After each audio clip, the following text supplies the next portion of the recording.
I clear? All of you?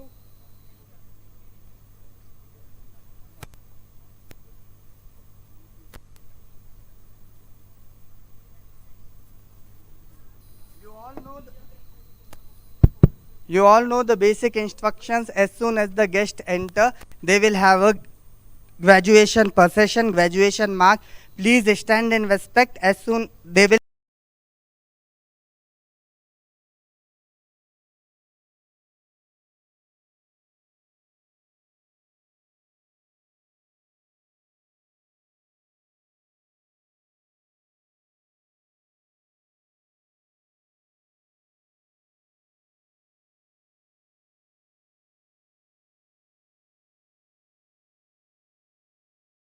we will have group photographs for each class. Each batch you can come here and we can have a group photograph for each class, each batch. So don't worry. After that you can go out and then as much so ever photograph.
all the graduates. Please enter the hall.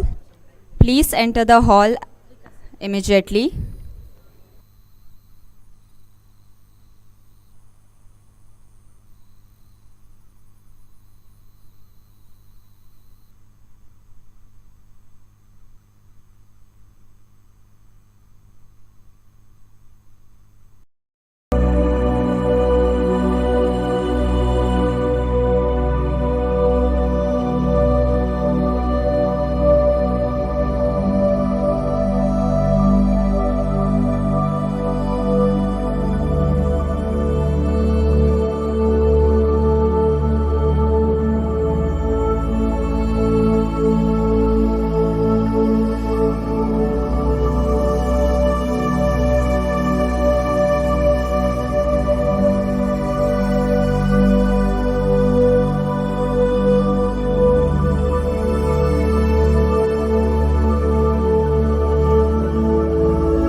All graduates kindly assemble in the hall.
We'll be starting the function soon.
very good morning to everyone gathered here on this momentous day. I am Mahima and this is Drishti, and we would be your MCs for today. Today is a milestone. Success is no accident. It is hard work, perseverance, learning, studying, sacrifice, and most of all, love of what you're doing or learning to do. Today's graduation doesn't mark the end of your journey, but the beginning of a brighter future. And with that, we are pleased to welcome you all to the graduation ceremony of All India Institute of Speech and Hearing, Mysuru. Here at Aiish, we value our intellectual capacity and nurture it through a perfect blend of traditional as well as contemporary means for the comprehensive development of the students' personalities. Every year, the society at large is benefited with well-equipped professionals who significantly contribute towards the quality of life of persons with communication disorders. Truly, this day signifies the culmination of many years of hard work in the pursuit of knowledge and skills. Ever since its inception on the 9th of August 1965, the All India Institute of Speech and Hearing has contributed many outstanding professionals who have served people with communication disorder across the globe. All through these years, Aiish has become a symbol of excellence with an unrelenting determination for innovations and accomplishments. The institution in its 58th year is proud to present its latest batch of graduates, postgraduates, and PhD holders to the service of mankind all over the world. Let us begin the proceedings of this historic day by means of invocation. To begin this auspicious occasion, may I invite Minu and group to invoke the blessings of Almighty.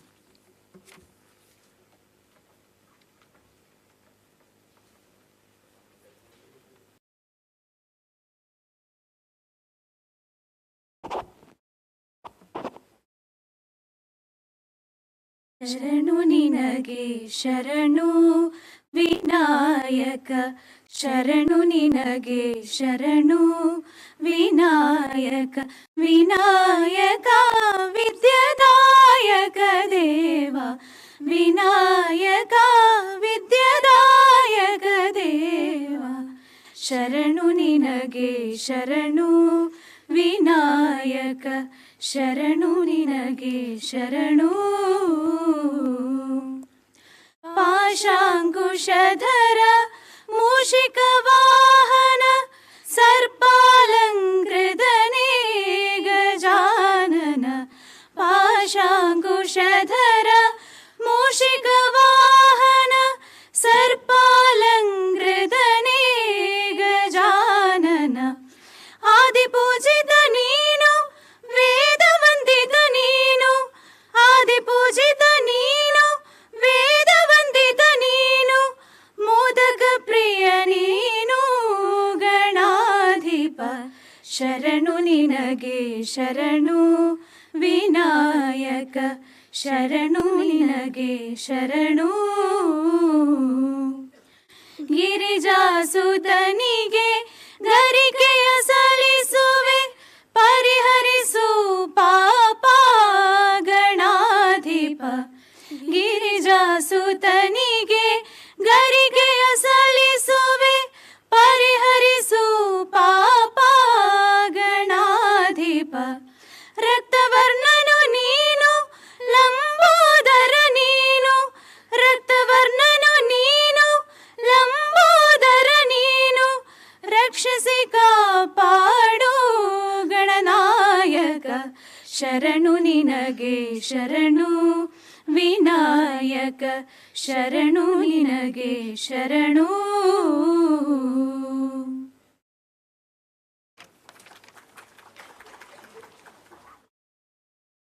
Thank you for the melodious beginning. May I now request Professor Santosh M. to deliver the welcome address.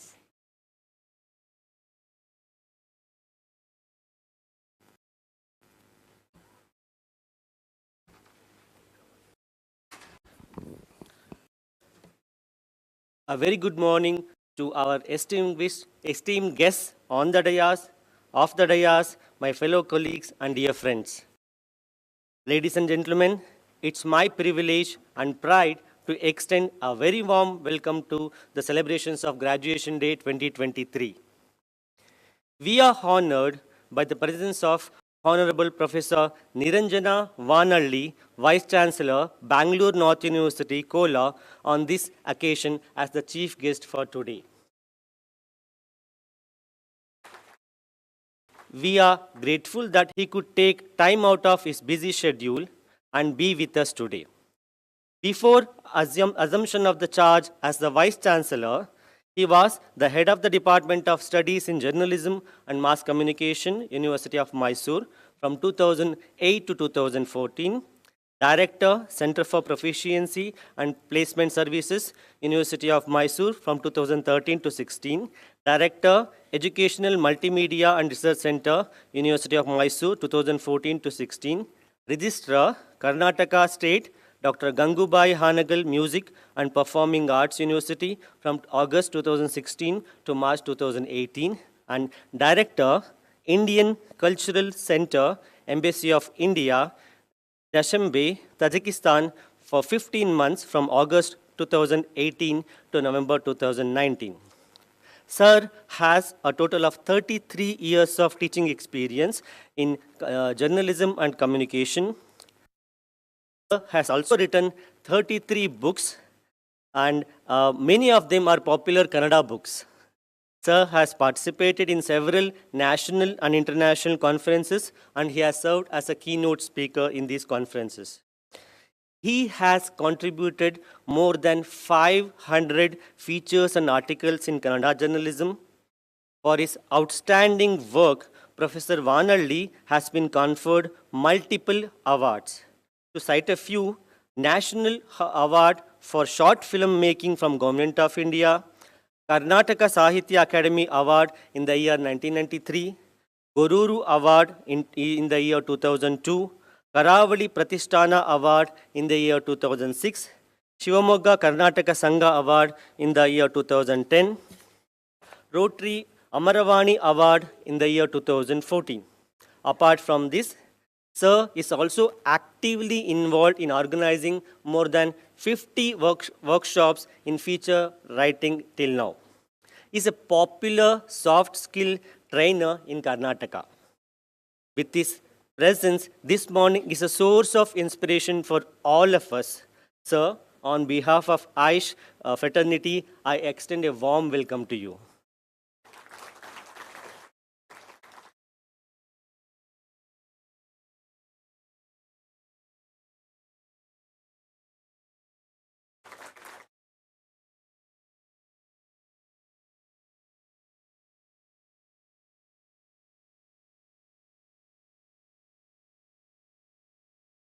Ladies and gentlemen, it's also my pleasure to welcome our guest of honor for today, Professor Rupa Nagarajan, Registrar, Sri Ramachandra Institute of Higher Education and Research, deemed to be University, Chennai. She received her bachelor's and master's in speech engineering from Aiish. Ma'am also holds a MS degree in speech pathology and audiology from University of Hawaii, USA in the year 1985. She is a professor since 1998 at Sri Ramachandra Faculty of Audiology and Speech Language Pathology. She was also a course chairperson of Department of Speech, Language and Hearing Sciences from the year 2000 to 2020 and an academic officer from 2017 to 2022. She is a life member of Indian Speech and Hearing Association, Indian Society of Cleft Lip and Palate and Craniofacial Anomalies, and Tamil Nadu branch of Indian Speech and Hearing Association. She has served as the President of Executive Council of Indian Speech and Hearing Association from 2008 to 2009, President of Indian Society for Cleft and Craniofacial Anomalies 2010 to 2011, Organizing Secretary of the World Cleft Congress, Chennai 2017. She was a member of Expert Committee of RCI and served as a member of Board of Studies and Academic Committee for several institutions. She has spearheaded in the establishment of undergraduate, postgraduate and doctoral program in speech pathology and audiology at Sri Ramachandra University, Chennai. Under her leadership, newborn hearing screening program was established at SRMC in the year 2005. She is also director of Sri Ramachandra University Smile Train Speech Training Initiative, a program for the capacity building in the area of speech services for individuals with cleft lip and palate in India, which is funded by Smile Train India. Under both these initiatives, she has served as a project director for several projects worth several $1,000s. She has also presented several research papers at various national and international conferences. Ma'am has won 13 Best Paper Awards in these conferences. She has served as an editor of Disha from 2002 to 2005. She has authored several book chapters, research publications, and has also served as a section editor of Journal of Cleft Lip and Palate and Craniofacial Anomalies for year 2015 to till date. And she has also served as a keynote speaker at several international conferences, to cite a few conferences held at Switzerland and Toronto. With her grace and simplicity, she continuously works for the betterment of society.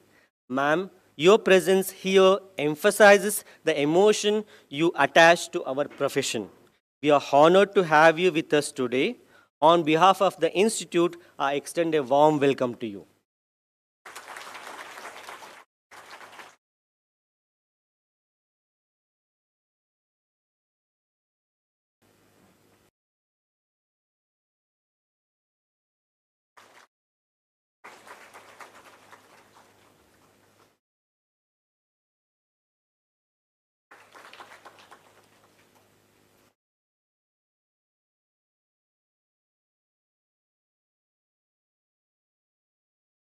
I also respectfully welcome our director, Dr. M. Pushpavati, on this occasion.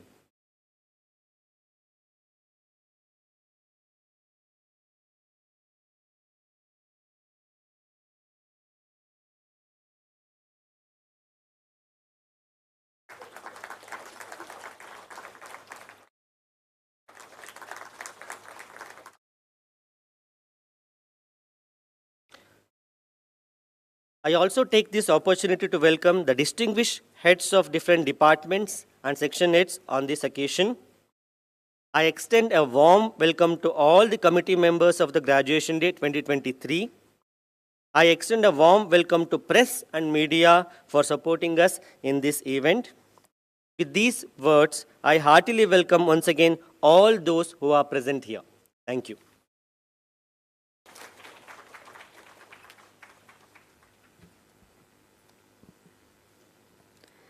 Thank you so much, sir. We will have a traditional auspicious lamp lighting ceremony as a tribute to Mother Saraswati, the goddess of knowledge. I now request the dignitaries on dais to light the lamp and mark the beginning of the function.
Thank you. I request our director, Professor M. Pushpavati, to call upon our chief guest, Professor Niranjana Vanalli, Honorable Vice Chancellor, Bangalore North University, Kolar, to declare the graduation ceremony open.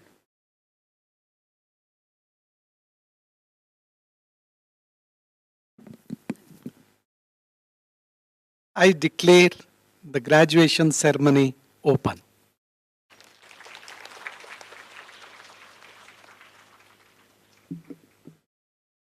May I request our esteemed chief guest, Professor Niranjana Vanalli, to kindly deliver the graduation day address.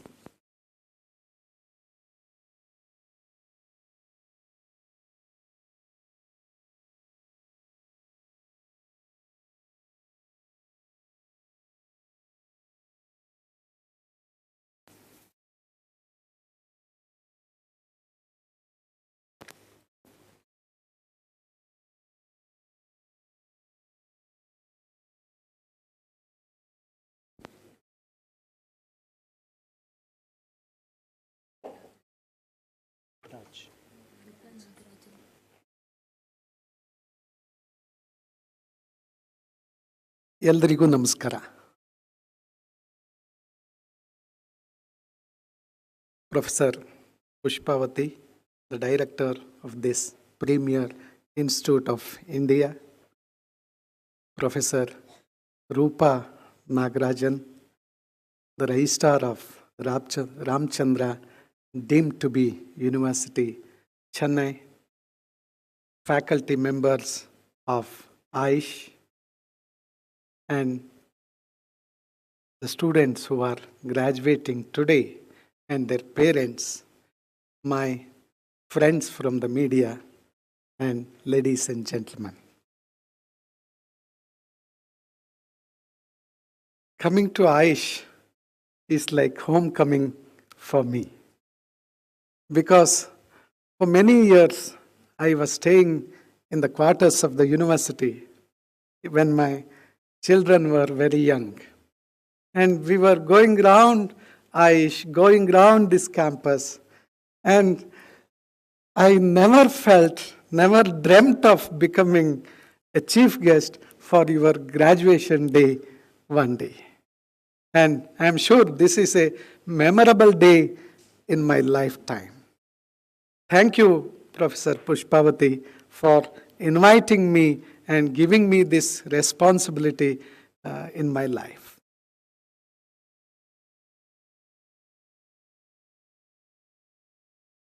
And I am a professor of communication. You are all students of speech and hearing. And the course is very much related to communication. And for those who may not be knowing, I told that it is homecoming for me because my daughter studied here and she received the graduation certificate like you sitting there some years back. I don't know why I was not present on that day. No, I can't remember. Now she is Purti. Today happens to be her birthday. She is in Australia. For 3 years she worked as speech pathologist. When she was going from here, everybody said, Madam, that in Australia there is no scope for speech therapy and you should shift to audiology. But she insisted that she will continue in speech. And immediately after going there, she got good job in a speech clinic. And she worked there for 3 years. And for your surprise, see, they liked her so much. In the website of the clinic, they had carried her photograph. And that remains even now as the counselor for the children with speech difficulties. And earlier she was in Tasmania. Now she has shifted to Adelaide. And she opted that she should do MS. Because doing MS in speech therapy in Australia has an advantage, they say, and she can get appointment anywhere in the world. So she is doing, at present, she is undergoing the internship program. She will be finishing in another 2 weeks' time, and she will be joining the speech clinic there in Adelaide. And anybody, if you want to shift to Australia, you are welcome to contact her. She will be very happy to help and guide you people. As I told you, I am professor of communication. And I was thinking why my daughter chose this field. Because we had house here. We were living in the quarters. From her childhood, she was observing the parents and the children, small children with speech and audiology difficulties coming to this campus. And in fact, I had written an article also about the mothers. They are the greatest mothers who are training their children, leaving their husbands somewhere else in northern Karnataka part or in Kerala or somewhere else. I have at least 100 people I have seen renting a room. They stay here with all difficulties. They stay here just to train their children. So my daughter perhaps had observed this from their childhood. So when she was studying PUC itself, she was very sure that she is going to opt speech and hearing. So she did her BSc in speech and hearing in JSS College and masters in Aiish. And she loves this profession. And I know she is good for this profession because of her patience. Because you require a lot of patience to deal with the children here. I remember one day I had come to your campus and one mother came running with weeping. And we were astonished what happened. And she told her son, who cannot speak, he had swallowed the battery. And battery that was used for his instrument. She didn't know what will happen. And she tried to contact some doctors there. They did not help and she came running to Aiish. And here doctor consoled her and said, nothing will happen, don't worry. I was a witness for this. And that's how humane you have to be. How much patience the people who treat these children, they should have, I know. That's why I congratulate you all, because first for choosing this course, choosing this institute. It's a great institute and you are entering a life. This is, as the narrator told, this is the turning point in your life. It is not the end. It is the beginning of your new life of professionals in speech and audiology. Only for one reason, that I was born maybe 35 years earlier, I thought, because this is a graduation day, I should give some message to you people, the young graduates, so that I will be doing justice to why I have been invited. So I noted some points that I should deliver today. The first one being, my friends, I was going through a sentence. A river cuts through a rock, not because of its power, but because of its persistence. You must have seen many times. You must have seen the rivers.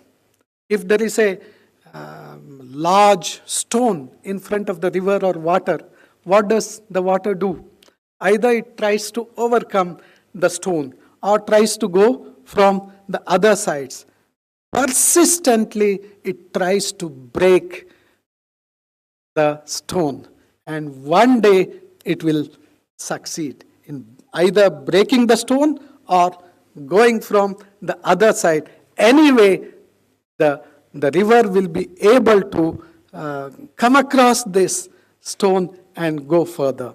And perhaps you are all graduates, the young graduates. You are entering into a profession. Be like the water that knows how to tackle the stone that stands in between in their route of success. So that is there in your profession. One day you are very happy, the other day you may not be so. All days are not same. And persistence is very important in your life, because you do something. There is a famous saying in Kannada. I hope many of you may understand. ದಿನ ಒಂದು ಕಡೆ ಗುದ್ದು ತೋಡಿದ್ರೆ ನೀರು ಬರಲ್ಲ ಅಂತ. Suppose you want to dig a well. You try to dig well today here, tomorrow in another place, day after tomorrow in another place. Can you dig well and get water? Never. To get water in a well you are going to dig, what is required? The persistent effort to dig water. Every day you have to dig in the same place and you will get water. So, in that way, I would say,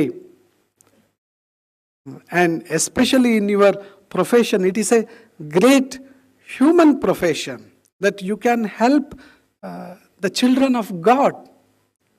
It's a great human service you are doing as speech pathologists and audio experts. So, try to have that patience, persistence, you will win. Then, I know in speech and hearing, especially in speech language pathology, listening is very important. We say in communication also, you want to be a good communicator, you have to be a good listener also. And there is a saying, say, listen to people what they say, and also listen to people what they don't say. That is where you people as speech experts, you win. You have to listen to people, listen to children who cannot express themselves properly, who cannot say what they want to say properly. Yet, you have to understand. You have to understand them. You have to learn them. And you have to communicate with them. So, listen to what people say. Listen to what people cannot say also. Perhaps they want to say something. Some things you cannot express openly. And in this case, the children cannot say. That boy who had swallowed the battery, he could not say where the battery is. His mother went on pestering. Helu, yellow itu. He was saying. He used to show that he swallowed. He could not say. So, understand people, listen to people what they say, and have a patience to listen to them what they are not saying also, or what they are unable to say.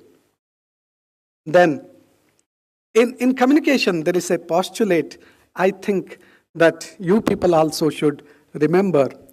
We say it's impossible to not to communicate in life. As long as we are human beings, as long as we are living beings, it's impossible to not to communicate. It refers even to children with difficulties of speaking and hearing. They may say something. They may not say, yet they are communicating. See, as living beings, it's impossible to not to communicate. That means to say, whatever you do in your life, you will be communicating. For a very sensitive teacher in a classroom, whatever the students do, it gives him a communication.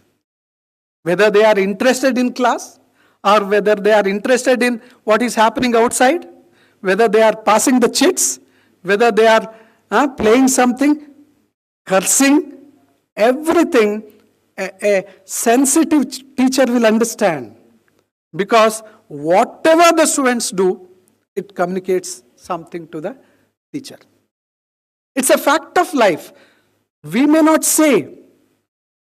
And you know the best communicative part is your eyes. Sometimes you are not very happy, you are dull. The moment your friend sees you, he or she will ask, "Yenaitu yake dull agidiya anta?" Alva? Is it not? They will ask you, "Why? What happened? You have wept, you have cried?" You have never said you have cried, but your eyes show that. Eyes are the best communicative organ in your body. So, even if you want to hide something, you cannot hide. You will be communicating. So, it is impossible to not to communicate. When that is so, we should learn to communicate properly. We should learn to communicate better because it is inevitable for us. ಸಂವಹನ ಮಾಡುವಂಥದ್ದು ಪ್ರತಿಯೊಬ್ಬರಿಗೂ ಅನಿವಾರ್ಯ. ಯಾವುದು ಅನಿವಾರ್ಯೋ ಅದನ್ನು ಚೆನ್ನಾಗಿ ಮಾಡೋದನ್ನು ನಾವು ಕಲ್ತ್ಕೊಳ್ಳೋಣ. Then, my friends, in the last 50 years of my life, I have seen what is the most important thing in your life that makes the difference in your life is your attitude. You might have scored 100 out of 100 in examination. That is not important for me, but what type of person you are. And especially when you are treating those children with difficulties in speaking and hearing. Your attitude. You get angry very quickly. You are unfit to be in that profession. Because you are dealing with those children who cannot express themselves. So, the attitude decides what kind of person you are and whether you have the empathy to understand their problems. Be in their shoes and understand them, why they are not able to express themselves, why they are not able to say something. Suppose someone has not done the homework. A teacher just will not go on punishing that person, tries to understand why they have not done the homework. Because if you have the empathy, then only you will have that, you can understand them. And with your success, don't forget your humbleness. Be humble to people and they only succeed in life. Don't hurt a person for whom you are the source of enjoyment. Don't hurt a person for whom you are the source of enjoyment. See, you are counseling a child. You are angry on him. If you punish that child in anger, that child may feel very bad. He may feel hurt because he loves you so much. Don't hurt a person who respects you so much, who loves you so much, and you are the source of inspiration for him or her. Why I would like to stress this here is because you are dealing with such jewels in the society.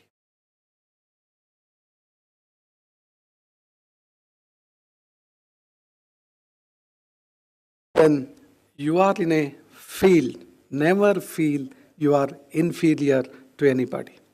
You are becoming graduates and you have miles to go before you sleep. And never feel that you are inferior to anyone in the society.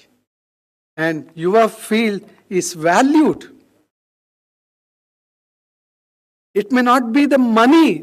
You may not get the money the other professions may get at this hour.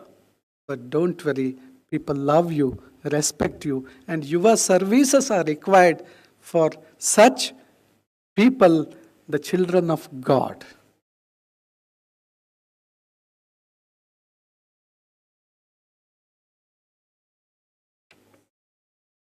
Then, remember one thing in life. It's impossible to please everyone in your life. Don't try to do that. You have to be harsh when the time required. And if we, as Vice Chancellor, I have seen now, in my profession of 1 year, 2 months, it's impossible to please everybody. With someone, we have to be very tough when they deserve that. So, how to act, when to act, way to act as graduates, we must learn. And that is the deciding factor in our success, in our life. Friends, I don't want to take more of your time. You are eager to receive your medals and certificates. So, and feel very proud that you have chosen a field that makes the difference in the society. You can really serve the society, and you can help those children for whom you are everything. So feel proud, be proud of your profession, and you should be the ambassadors of this great institution wherever you go. Make your parents feel proud. Make your teachers feel proud. And make your institute and University of Mysore feel proud. Thank you.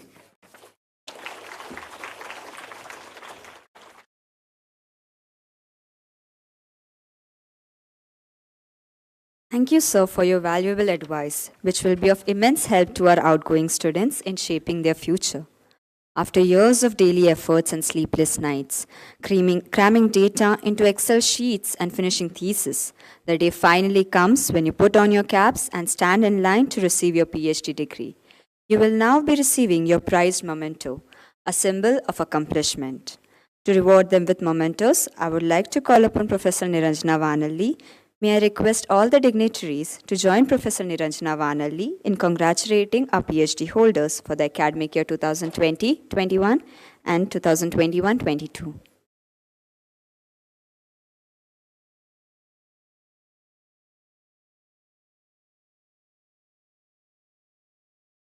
Dhanya M.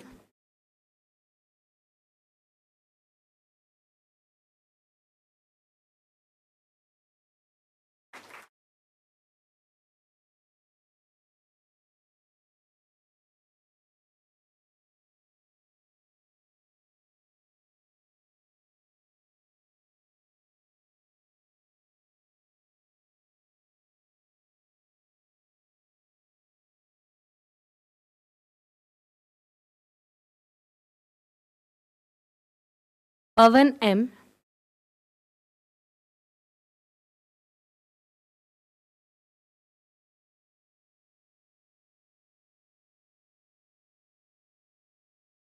Rajna Bhatt J.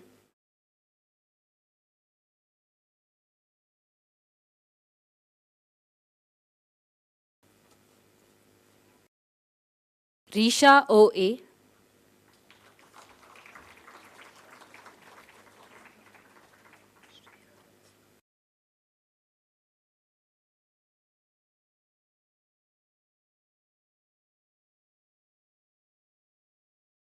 Shreyank P. Swami. Shubha Tak.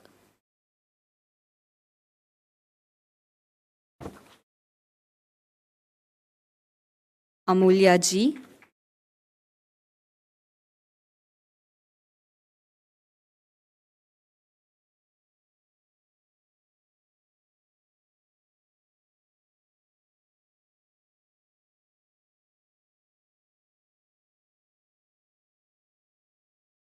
Deepak P.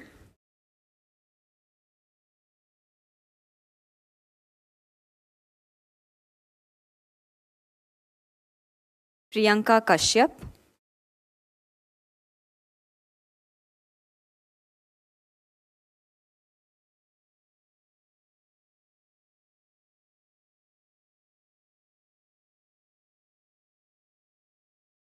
Rakesh CV.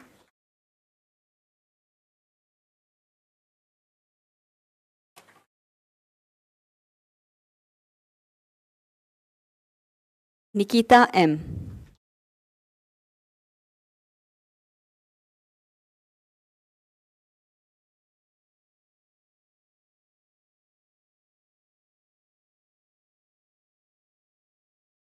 Due to unforeseen circumstances, Professor Niranjana Vanali will be leaving early. We thank you, sir, for your gracious presence and your blessings for our graduates. Thank you, sir.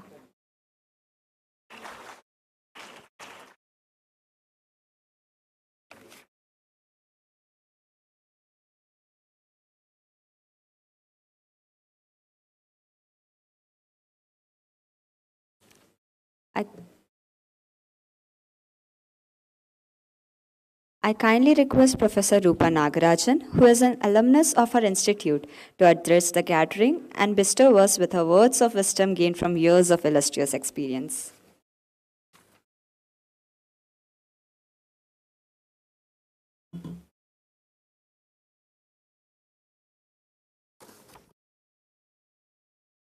I must say I'm thrilled to be here today. Honorable Vice Chancellor, Professor Niranjana Vanali, respected Director, Dr. Pushpavati, Dr. Santosh, Dr. Manjushri, senior faculty of Aiish, familiar faces I see here, parents, well-wishers, and my dear, dear graduates. I'm thrilled to celebrate this special day with you all. I congratulate each one of you. I congratulate your families, your parents, also on your reaching this important life milestone. Graduation ceremonies are very special. They're one of a kind. They're very personal to you. They're extraordinary, and it doesn't matter whether it's for an undergraduate degree, postgraduate, or a doctoral degree. So today, take advantage of every minute, savor every second, treasure moments, and make great memories. Take lots of photographs, because when you grow old and gray like me, you will look back with a smile on your face of this wonderful day. I came to Aiish as an impressionable 16-year-old in 1975. Many of you were not born, maybe some of your parents were not even married at that age. But it seemed only yesterday as I came into this campus, I was nervously entering the gate. Every morning, trying to wear a sari and go to medical college for medical classes. Planning menus in the hostel as hostel secretary. Attending camps in Karnataka, Kerala, going to ISHACon, educational tours. Most importantly, having fun, learning with my classmates. I also remember we lived on a monthly stipend of 100 rupees. Whole month we lived. You may have noticed, so far I have not mentioned anything about classes. Because actually I don't remember what I learned. But I do remember how I learned. I remember all the peculiarities of my teachers, what they liked, what they didn't like. I do remember how the classes were taught. I remember clinical supervision. But most important, I remember the values and beliefs my teachers instilled in me. So later in 86, I returned to Aiish as a project staff. Dr. Manjula worked with me on that project. And later I became audiology faculty, and I left Aiish in 1995. I moved to Chennai, where I've been at Ramchandra this week for 25 years. Since then, I've returned to Aiish many times, many times. And every time it's a pleasure to meet passionate students. See this awesome infrastructure getting better every day. I don't understand how they do it, but they do it.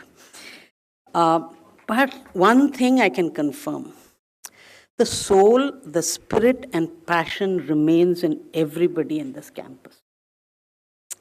And I proudly tell, I'm not even in Aiish, okay, but I'm an alumni, so it's mine, like Sir said. This is homecoming.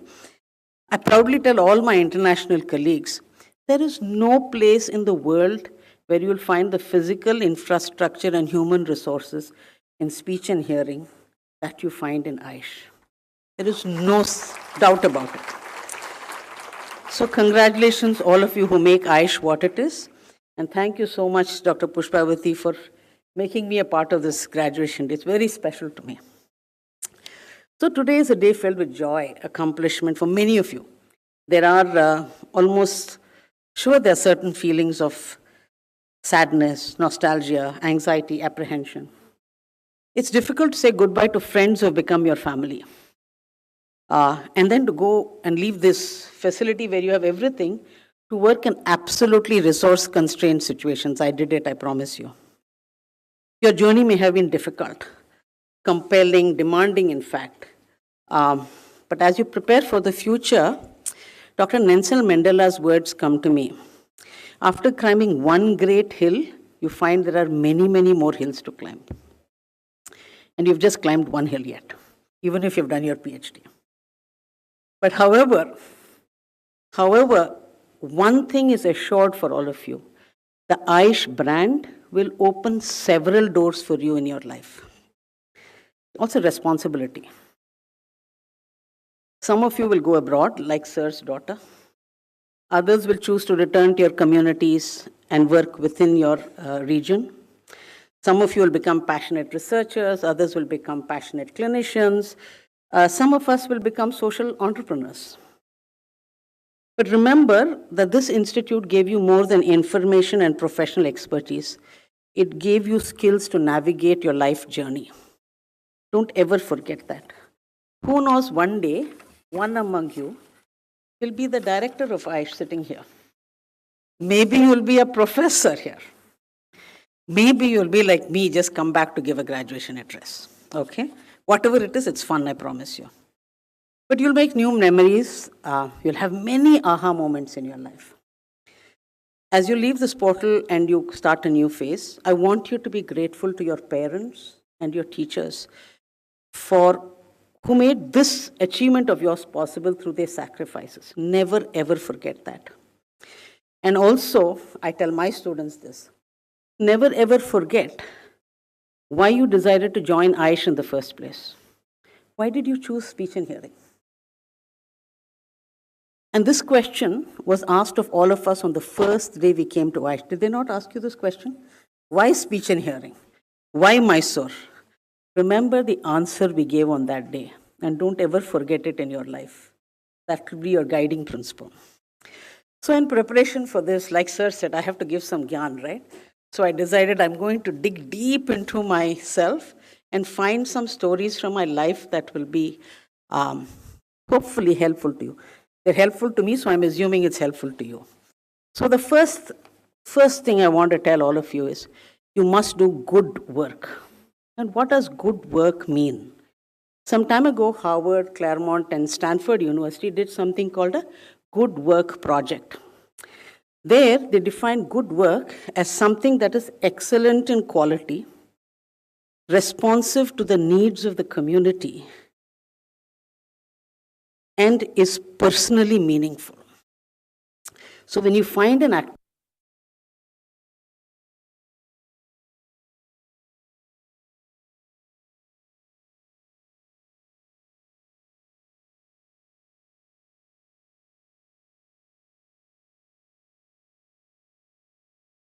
will agree, as please all the teachers will agree, is that you have to be a lifelong learner. This word lifelong learner, is there in our natural education policy. It's a graduate outcome. All the academics love to spew that word. You must become a lifelong learner. But given the pace of our profession, what is true is that what you have learned so far will be obsolete in 5 years. And this has become extremely clear, we cannot live in silos. You cannot be a speech pathologist or audiologist without knowing something else from another profession. So for example, in the future, how are we as a professional going to adapt to over-the-counter sale of hearing aids? Will we become obsolete as audiologists or dispensers? How will you use technology more efficiently in your work? I must confess, I was telling somebody that this year, the technology I'm learning is this Chat GPT, right? And I was very tempted to write this speech using, or rather I resisted the temptation to write the speech using Chat GPT. I was playing with it last year. Anyway, our ability to be adaptable, eclectic, and find innovative solutions will determine our future. The question is whether we can reinvent ourselves quickly. I believe you will need, as a speech pathologist, you need to learn coding. You'll need business skills. You'll need to understand genetics. You'll need to learn to do data analytics. You'll need to become legally and financially literate. What you didn't learn at Aiish, you will learn very quickly, I'm sure. And I myself had several avatars in my life. And as registrar, recently appointed registrar in my university, I'm doing something I was never trained to do. Definitely not at Aiish, but even the rest of my life. So change is difficult and exciting. Strive to be a lifelong learner. So what is one tip I can tell you how you could become a lifelong learner? Is to seek a mentor. Some of you who were at ISHACon last week would have heard Dr. Prakash Bhuminathan in his Ratna oration talk about his mentors, his academic mentor, his clinical mentor, his life mentor. And that's something I truly believe in. I have purposefully sought mentors, some people I don't know at all, just approaching them, for someone who can see the future longer than me, broader than me.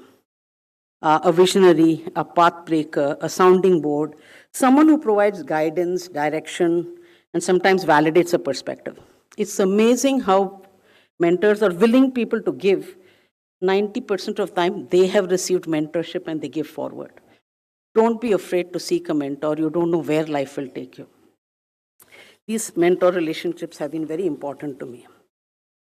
As my career in speech and hearing progressed, I frequently encountered situations which were difficult to analyze, to make rational decisions, like Sir said. And I had no prior experience in making those decisions. Sometimes you suddenly have to change course or make a decision that seems almost instinctive. That's where your previous education will come into play. Because what you don't know, I should have taught you. How to think through. That's really important. Keep that thought in your mind always. Often the final decision is made by an instinct of doing things right. And it's learned through experience and self-reflection rather than instruction. So it's possible that's what will set you apart from the competitors. And that's what makes you a leader. So make use of it by doing good work. My students often tell me that they remember some of the things I tell them in class because invariably a story from my experience anchors that learning. I've sat in at least 35 convocations and graduation days in my university over 25 years. And what I remember from those speeches is a person and something that anchors my thought. So I'm hoping some of these stories will help you remember me when I'm not here, okay? So my first story, and these stories I'm telling you, 3 short stories, they were defining moments to me in my career. And if you may call it, they were my aha moments. The first pertains to my interaction with medical professionals, which many of us find very difficult to do. My first person I encountered was Dr. Jyotsna Murthy, who was an acclaimed world-class cleft surgeon. When I first went to Ramchandra, I started working with her because I needed caseload in my clinic. So I said, Jyotsna, can I work with you? She said, sure. She had worked in France with some top things, so she thought speech pathologists were great people. She didn't know we didn't know anything about cleft. So anyway, after 3 days, she marched to my room. Imagine a medical professor marching into your clinic, throwing a file at you and saying, Arey Rupa, kya kar rahi ho? Don't you know what you're supposed to do?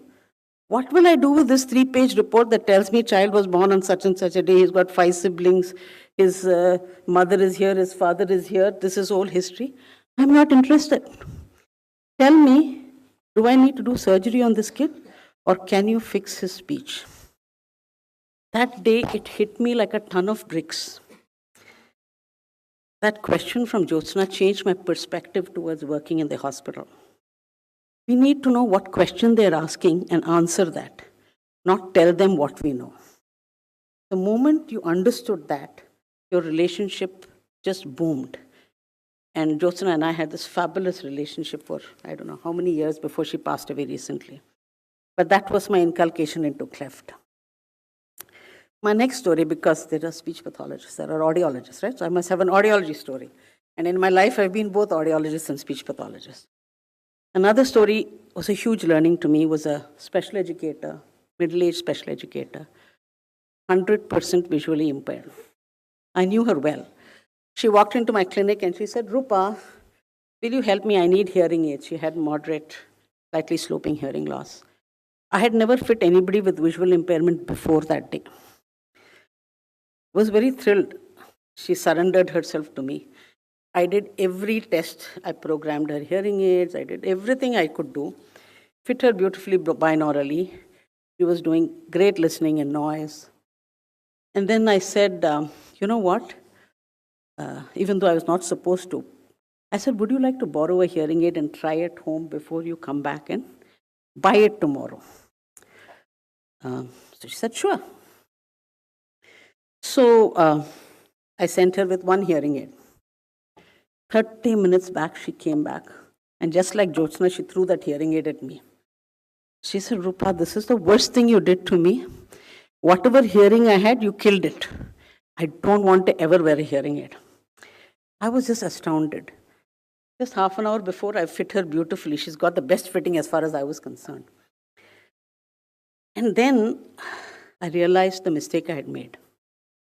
While testing, I had never tested her sense for direction of sound. For someone who is blind, that's the important thing in their life. And when I gave her one monaural hearing aid, she completely lost whatever little binaural hearing she had. And she went out and she didn't know what was happening. I lost a client that day because till today she hasn't worn that hearing aid. But I also learned a big lesson that you won't learn some of these things in your classes. Nobody ever taught me how to fit somebody with one additional need. I fit lots of people, but I've never fit somebody with visual impairment. It taught me a big lesson about how we really need to understand what the problems of patients are and not think, I am doing this. That was a huge lesson to me. My final story comes from work I am passionate about, that is work in my rural communities. Many of you don't know, but I work with hearing also, but predominantly speech, in very rural backward communities in Tamil Nadu, in the area of Klepner Community Project. We have over 500 children and families we've been seeing for over 17 years. So in 2011, when we couldn't manage the project, we developed an app to manage database from the community. It was fantastic. We didn't have money. We're not a government institute with funds, right? Private institutes, we had to go beg people. So we discovered one Mahendra's Spark the Rice competition. So we applied. But in that competition, we had to get SMS votes. We had to get votes through SMS, and whoever got highest votes got the grant. It was only 5 lakhs. So we thought we knew at least 1,000 people. So we started going out. We stood in road corners, beach, colleges, everywhere we're getting votes. In those days, SMS used to cost 25 paisa. So it takes a lot to get somebody to spend 25 paisa. So I said, this community, we have so many kids, let's go to the community and get votes. Arrogant that we were. So anyway, I took a car one day and went very deep to a village about 4 hours away from Chennai, where there were 3 or 4 kids who we had treated in that particular area. And in this area, it's really funny. In those were days of analog phones, where a call cost 25 paisa a minute. So to communicate to us, they will give us a missed call. They will never call. They'll give us missed call, we have to call them back. People didn't have money to spend. So I spoke to the village headman. He said, 1 minute, madam. Amal, sit down. So I sat in the middle of his little veranda. He did one whistle, and 100 people showed up. And he said, this Amma has helped 3 of our kids for the last 5 years. Our children are going to school. They are speaking. We have to do what she says. I command all of you, he said the word, I command all of you to send this SMS to this number. Out came all the phones, cut, and I got 150 votes in 2 minutes. I said, fantastic. See, this is community in action. They are grateful for what we did and they are helping us. Suddenly one guy from the back says, Amma, wait, I'll give you more votes. So I said, okay, he's going to call somebody. He said, no, I have a phone with 2 SIMs. So we will all give you 1 more vote. This arrogant person that I was thinking, I'm coming from Chennai with 1 phone with 1 SIM. Why does a guy in a village, a farmer, who won't even use his phone need two SIMs. So I asked him, I said, Anna, why do you need two SIMs? He said, that side of the field I get Vodafone. This side of the field I get Airtel. So I need to be connected. This connected is just missed call, okay? I need to be connected. And then it struck me again, this attitude we have. Sir talked about attitude. That why do we think others would not want technology or use technology to help them? And who am I to think that that fellow should not have a two SIM when I have a one SIM phone? These things, when you go through, it really redefines something in your life of how you take people for granted and how you shouldn't. And this absolutely blew my life. But what these stories actually did is gave me huge learning experiences. And this is what drives my passion. And I can tell you today, I joined this field in 1975, 48 years ago. And not one day have I regretted for getting into speech and hearing. Neither have I regretted being associated with Aiish. I'm most grateful for what it has done to my life. So as you venture out into the world, I want to quote Estes Clarissa Pincola. She says, ours is not the job of fixing the whole world all at once, but of reaching out to mend the part of that world that is within our reach. It's not given to us to know which act or by whom will cause the critical mass to tip towards an enduring good. What we need for dramatic change is an accumulation of acts, adding to, adding more, continuing. We all see challenges, chaos, disturbing events around the world. But on days like today, I see future leaders. I see opportunities for you all to seize and make them your own. I see you all doing good work and making a difference in the lives of those who seek us out. I have 100% hope for the future. On my last day at Aiish as a student in 1980, Dr. Ratna was the director then. I went to say goodbye to him. What he told me that day, that little bit of advice he gave me, has stayed with me all these years. And I want to share that view as I conclude. He said, go, have fun, learn something every day. Thank you, and God bless you all.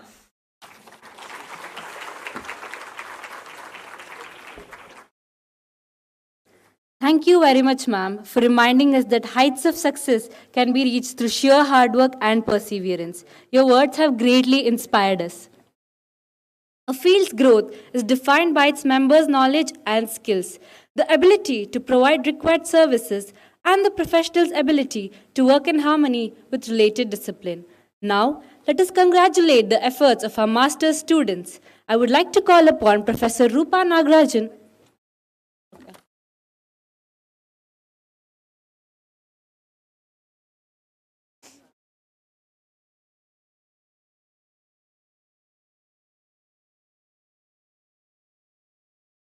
Thank you so much, sir.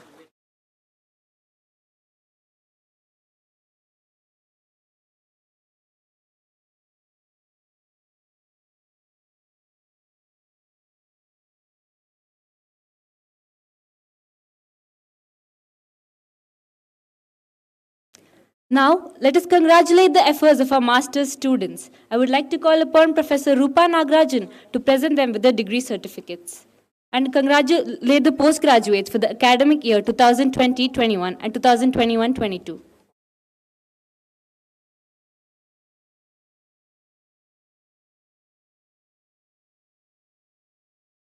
Abdul Bahis KK.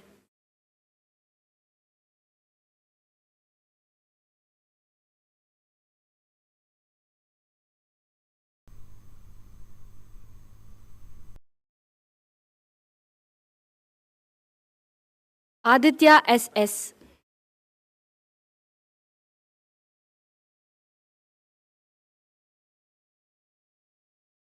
Adya Parmar. Amar P. Ashak,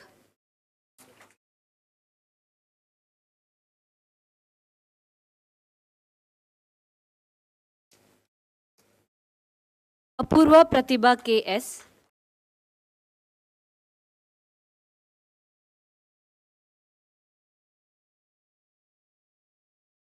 Ashik A. Rahman,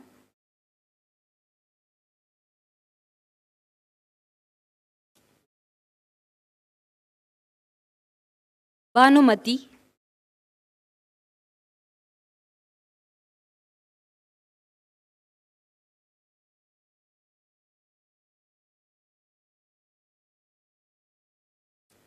Brinda L. Raj,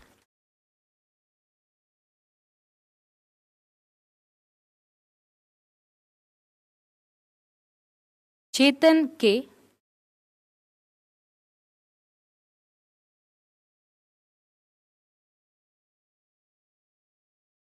Chitra K.,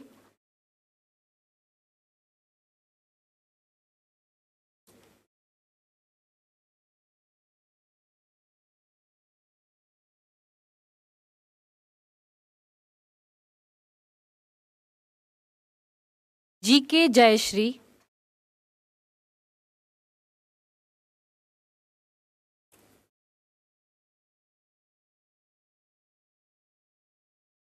Gayatri K.,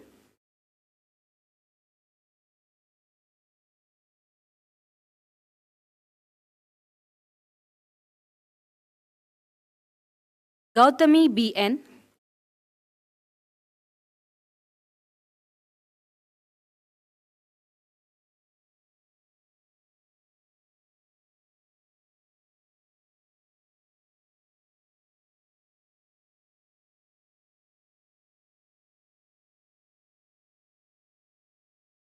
Harshada Mali,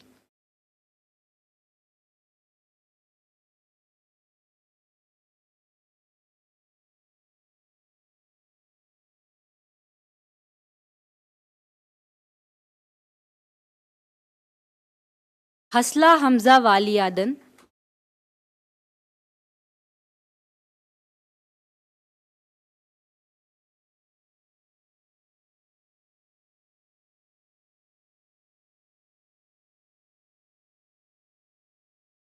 J. Chinnarasu,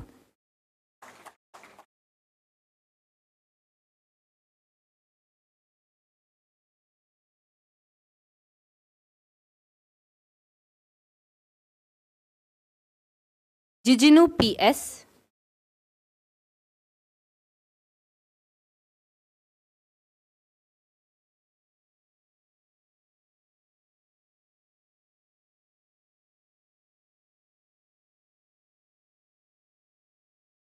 Monisha C.,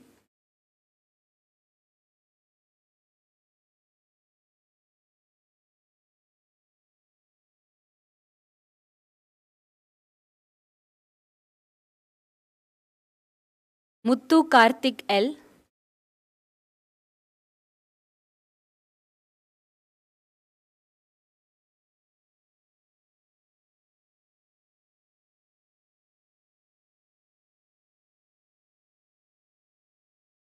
N. Aishwarya,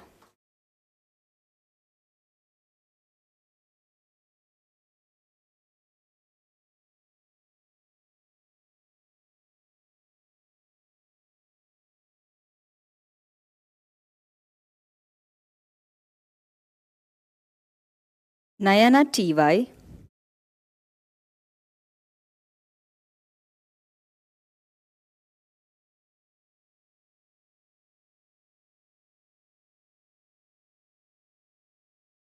Netra R.,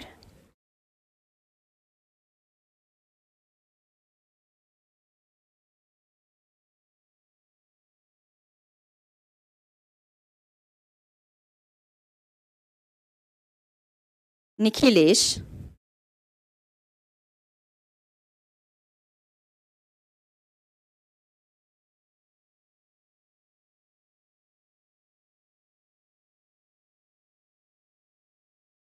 Parmar Akshay Harshad Bhai,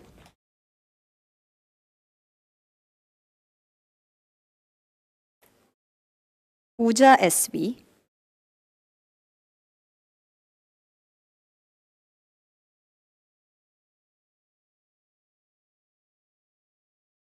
Prakruti MK,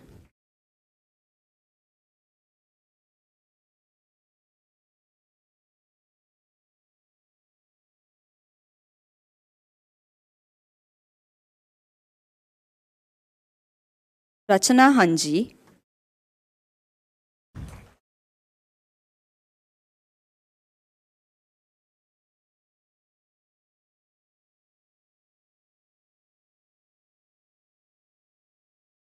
Sahana TS,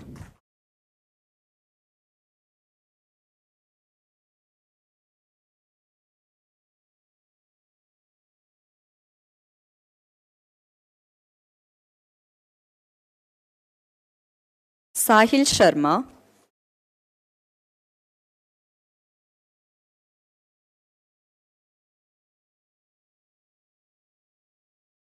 Sanjay S,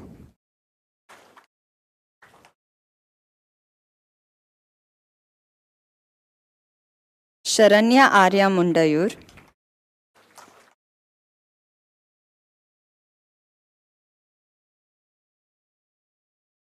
Shashish Ghimire,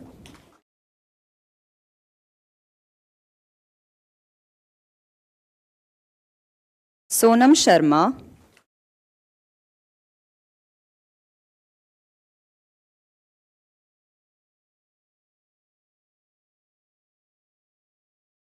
Teja Ji,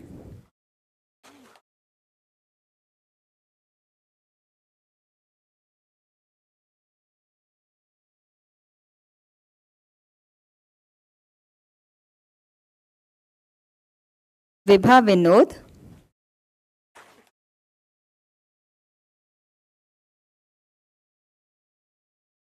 Yoshita Sharma,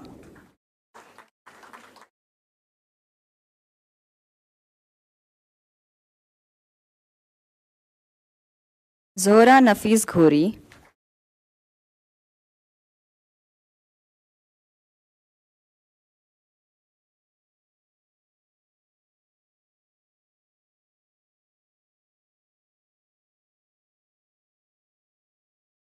Aishwarya Suraj,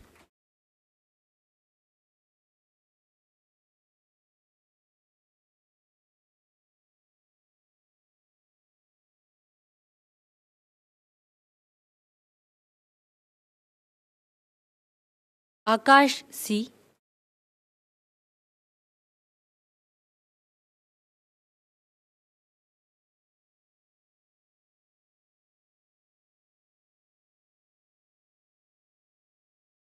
Alfia Khalil PP,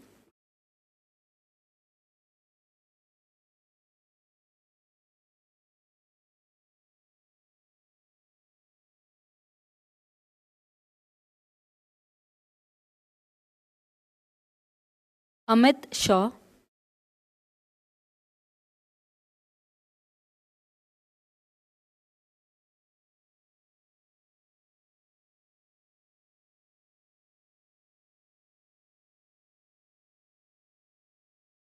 Ankita Kale,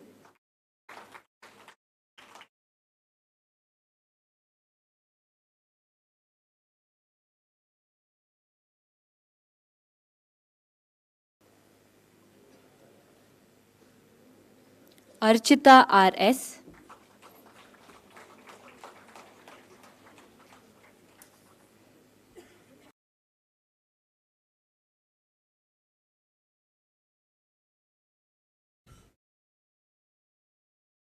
Ashita Paul K,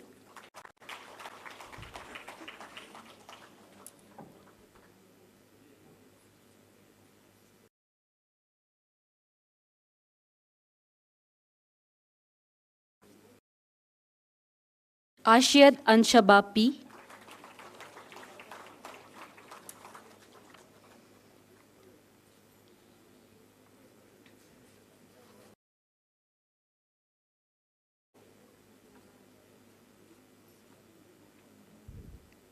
Audrey Joyner D'Souza,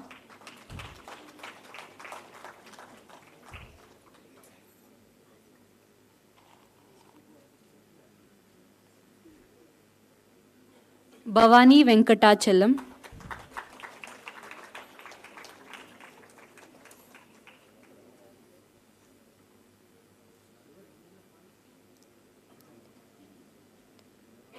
Chandana S.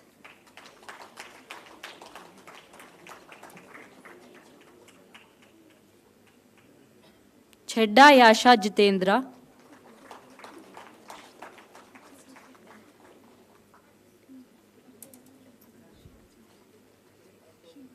Darshita S. alias Neha S.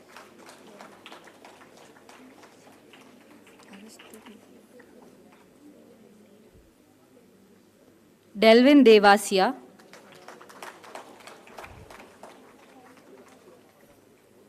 Devika Vijayan.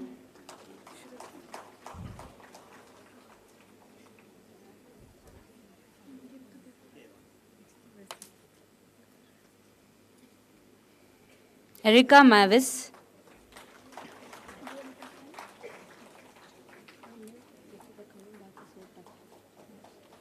Gayatri.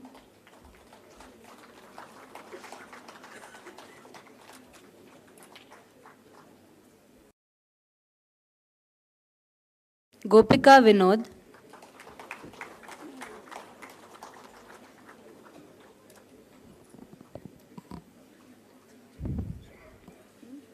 Guru Vignesh A.K.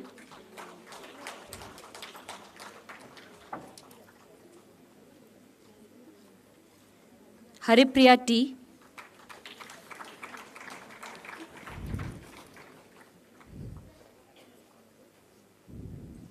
Hiba Sherin,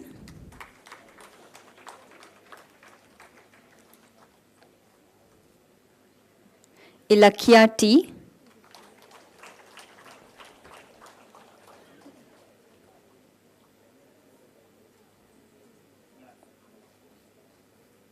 Janvi A,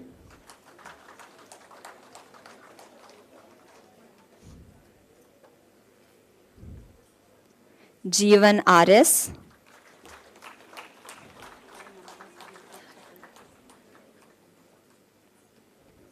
Joanna KB,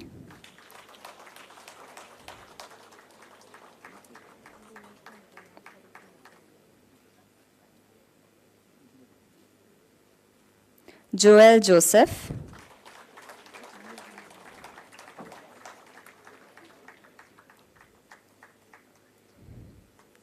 Khatija Nadia,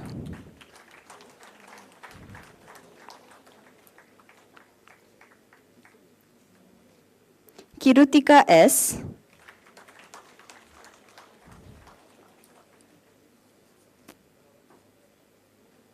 Lunavat Swarna Nayak,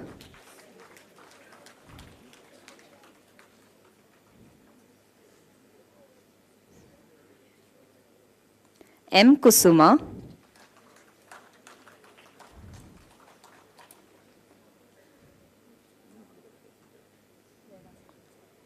Madhurya B.S.,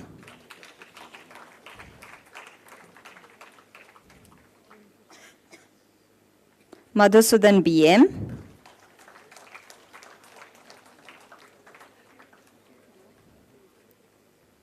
Mohammad Abutala,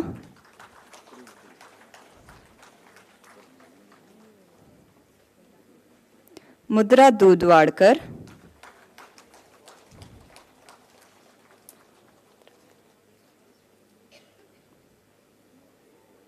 Navya Belpu,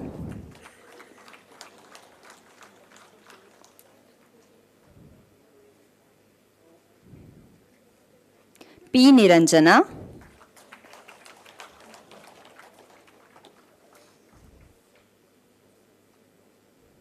Prakruti V. Jagtap,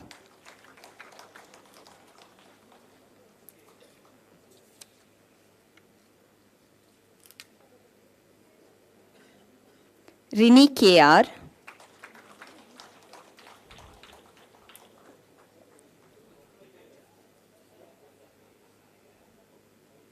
Shinsi Bint E.K.,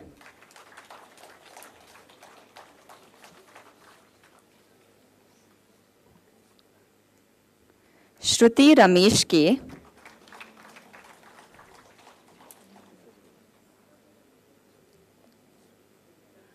Sujisha M.S.,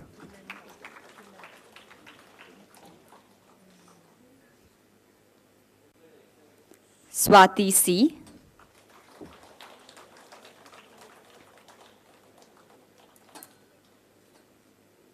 Trupti Lata Baral.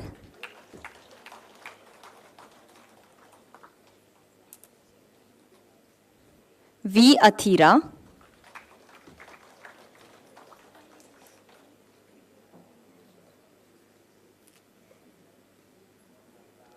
Vijayeshwari S.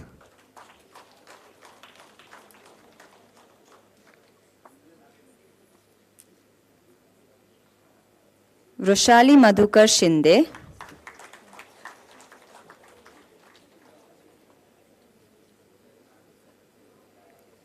Vaishna Babu T.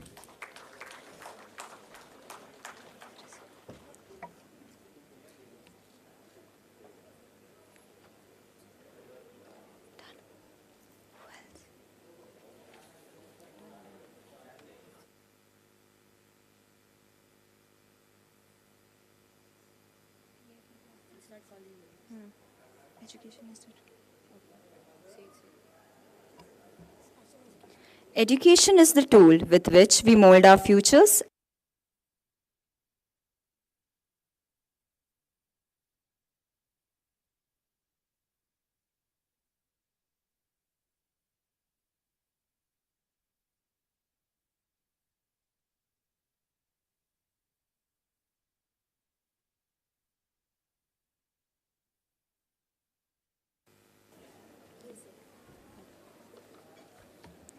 Fane Mariam Sani.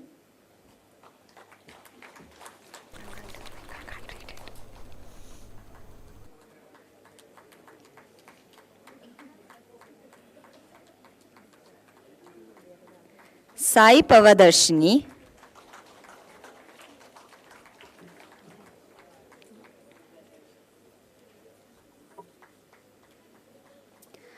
Abhida KP.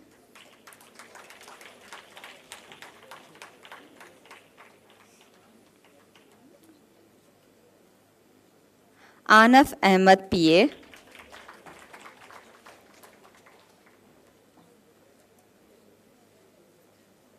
Ajay Krishnan.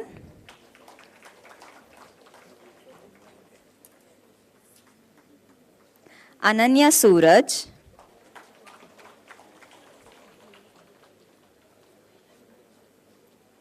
Anisha George.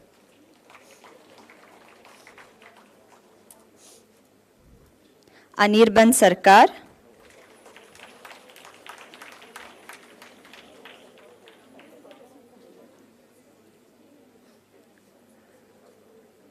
Ankit Anand.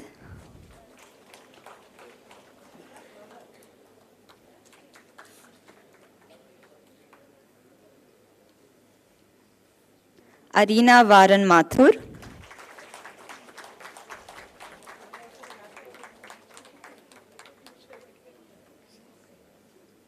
Arunima Oji.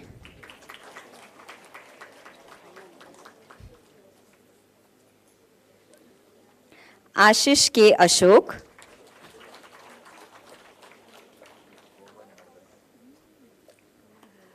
Aslin.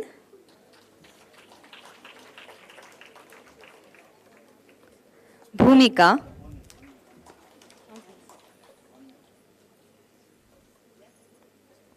Bhumika.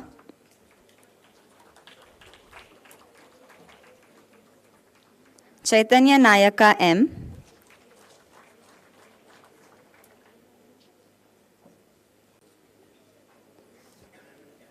Chandan H.J.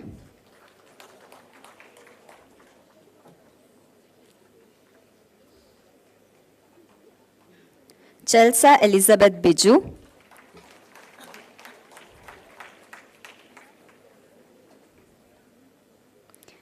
Deepshika Kujur.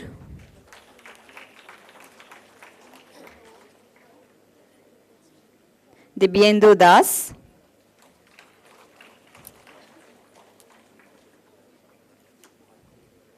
Fatima Gansa.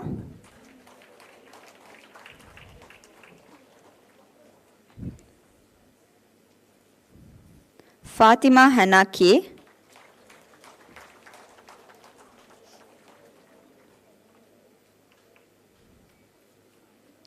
Fatima Mariam,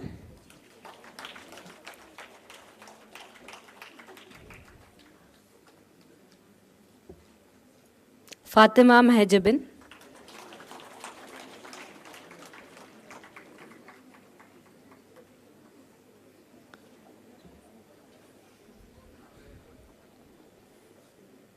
Ganavi A,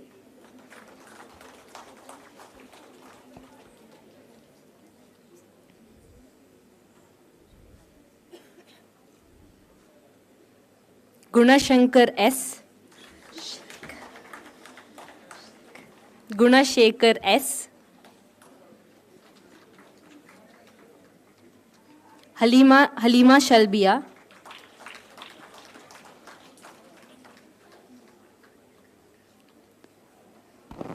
Hani Sultana,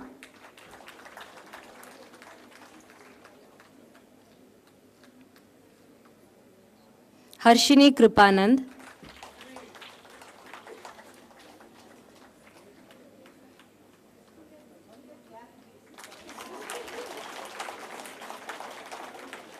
Harshita M,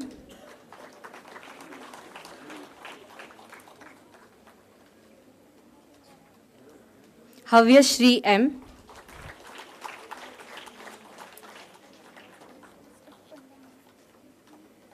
Hemant Kumar S,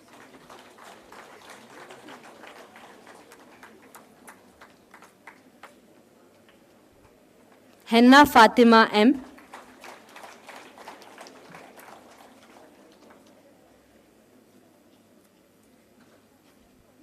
Hiba Sherin,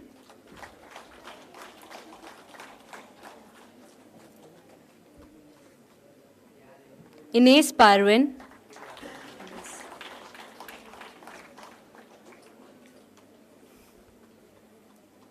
J.S. Gauri,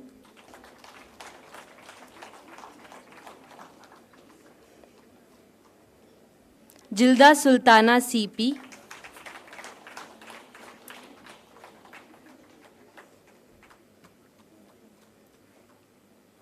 Joe Matthew V.J.,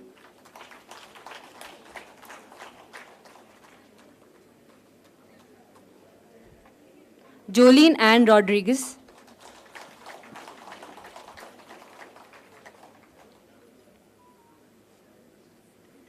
Kasturi C,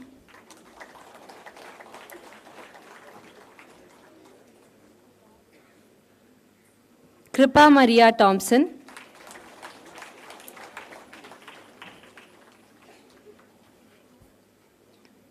Krishna Prabha,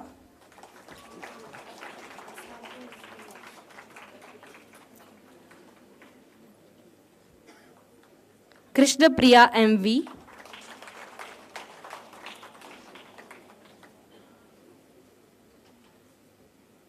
Lakshmi,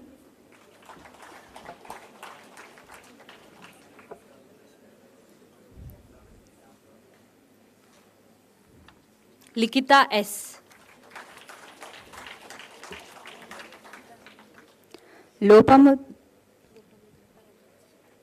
Lopamutra Bharadwaj,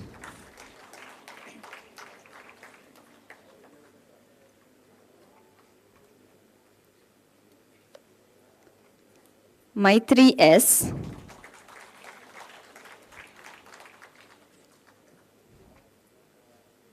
Majisha M,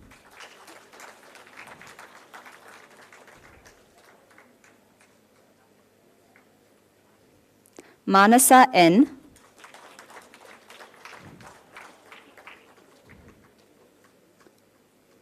Meera S,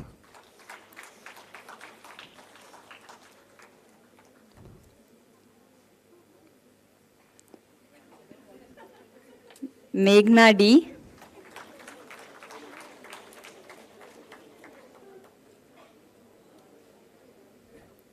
Mehula Jain,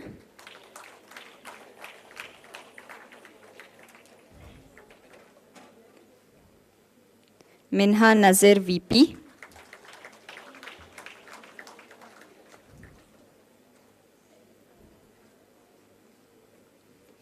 Mohammad Mudassir,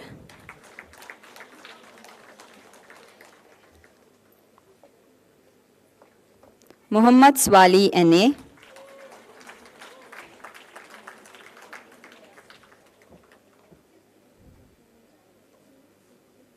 N. Chandana,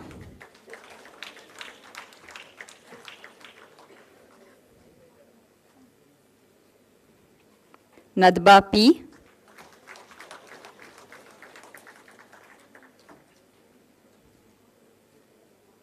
Nahida C.K.,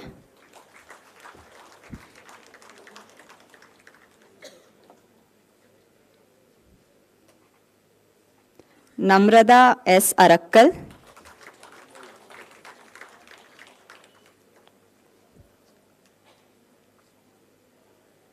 Neetu Jyotis,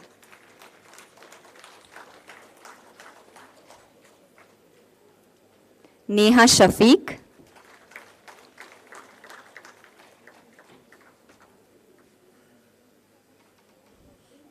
Nidha Fatima,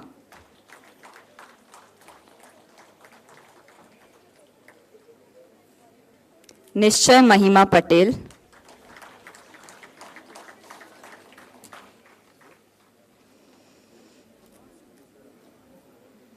Nishant N. Nayagam,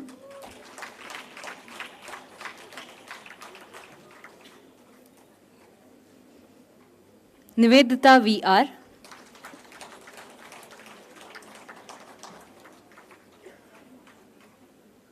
Noora Mall K.,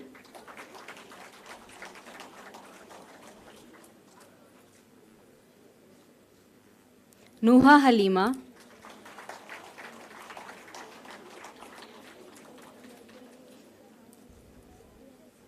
Piyu Supraja,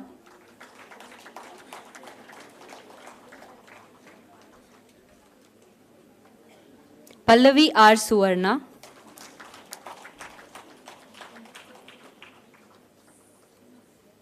Persis John,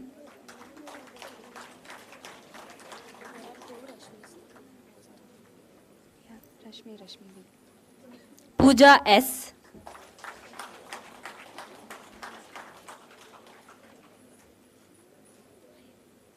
Preeti Elizabeth Jennison,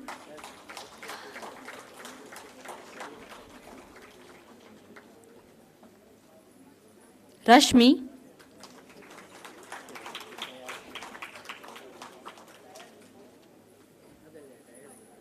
Rashmi V.,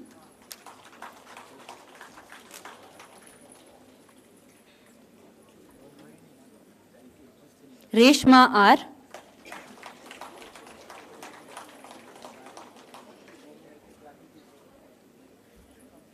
Rinsha Parvin K.,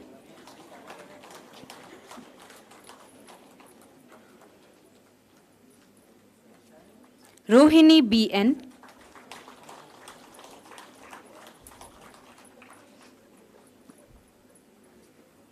Sahaja M.,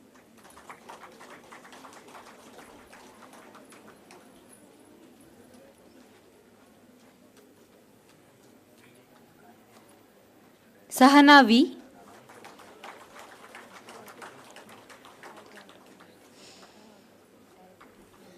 Sai Shruti GB,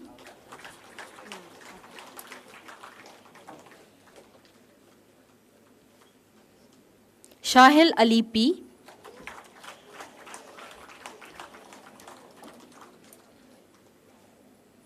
Shalaba Ammu Matthew,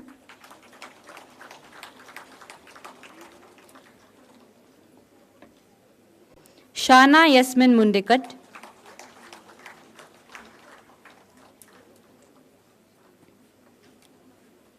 Shreya Vivek PT,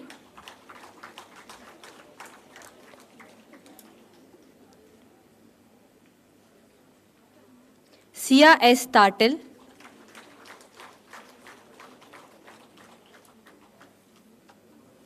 Sneha Roslyn Shaji,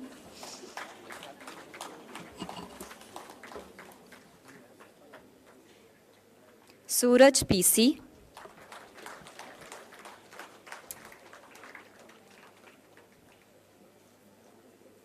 Subiksha Murali,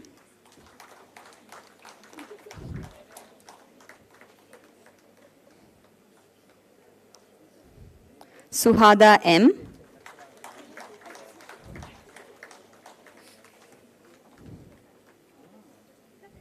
Sumant CP.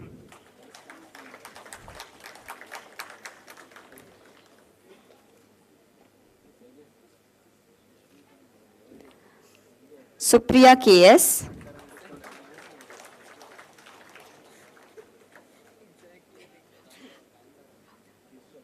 Sushmita H.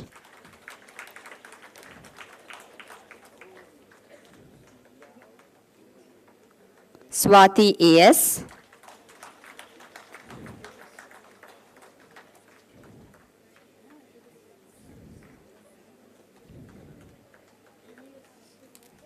Taranjit Kaur.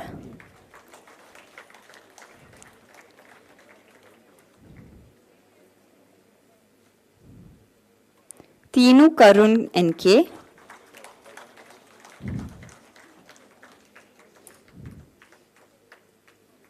Tejas B.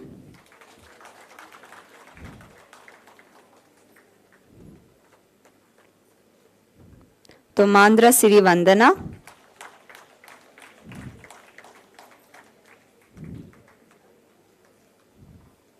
Urmi Roy.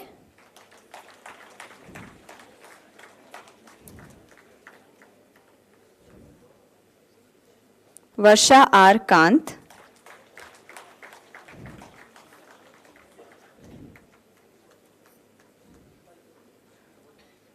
Yashas S.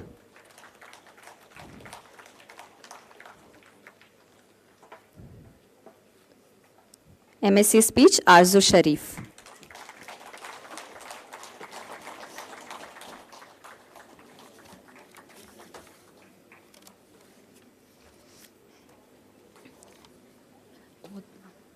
Oath.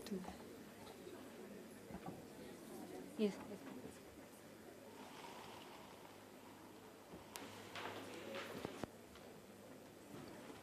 May I request Professor Rupa Nagarajan to kindly administer the oath. I request that the graduates kindly raise and extend your right hand while taking the pledge. All other members of the audience, please remain seated.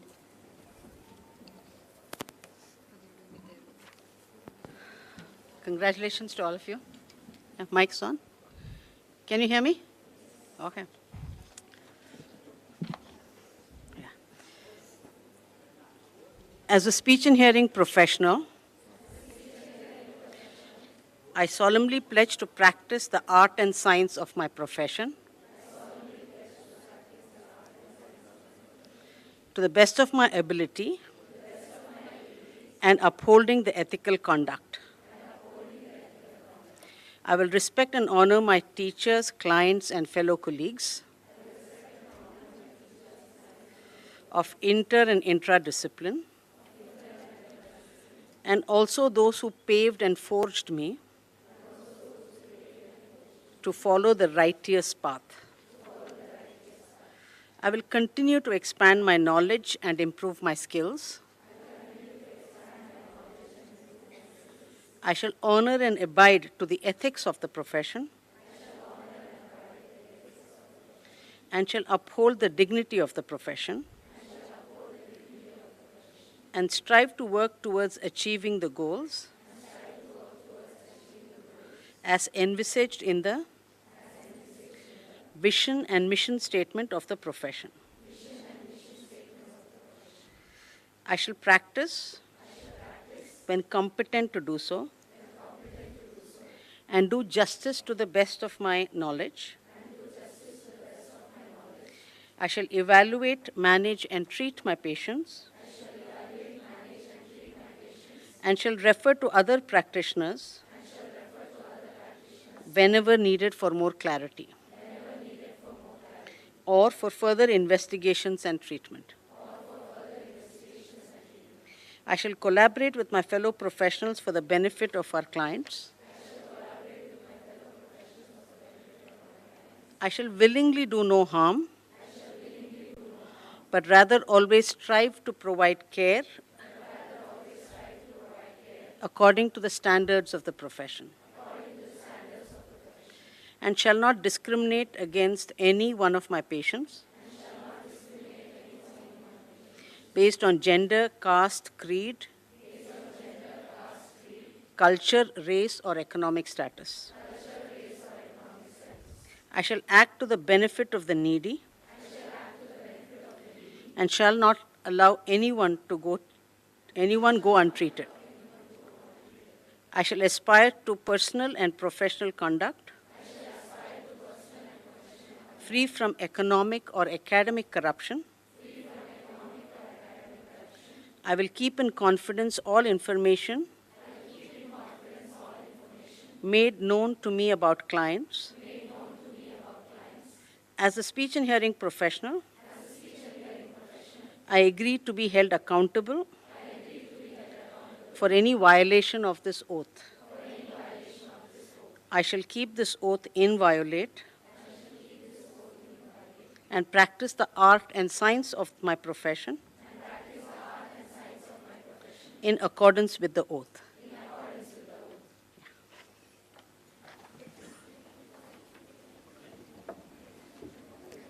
Thank you, ma'am. I request everyone to take their seats.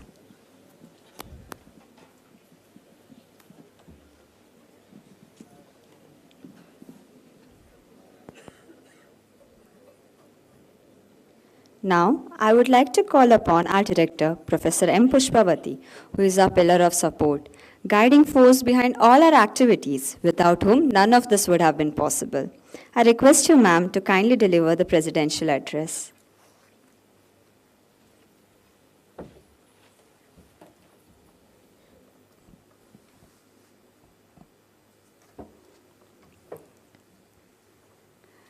Respected Rupa ma'am, teachers, my dear friends, colleagues, students and parents.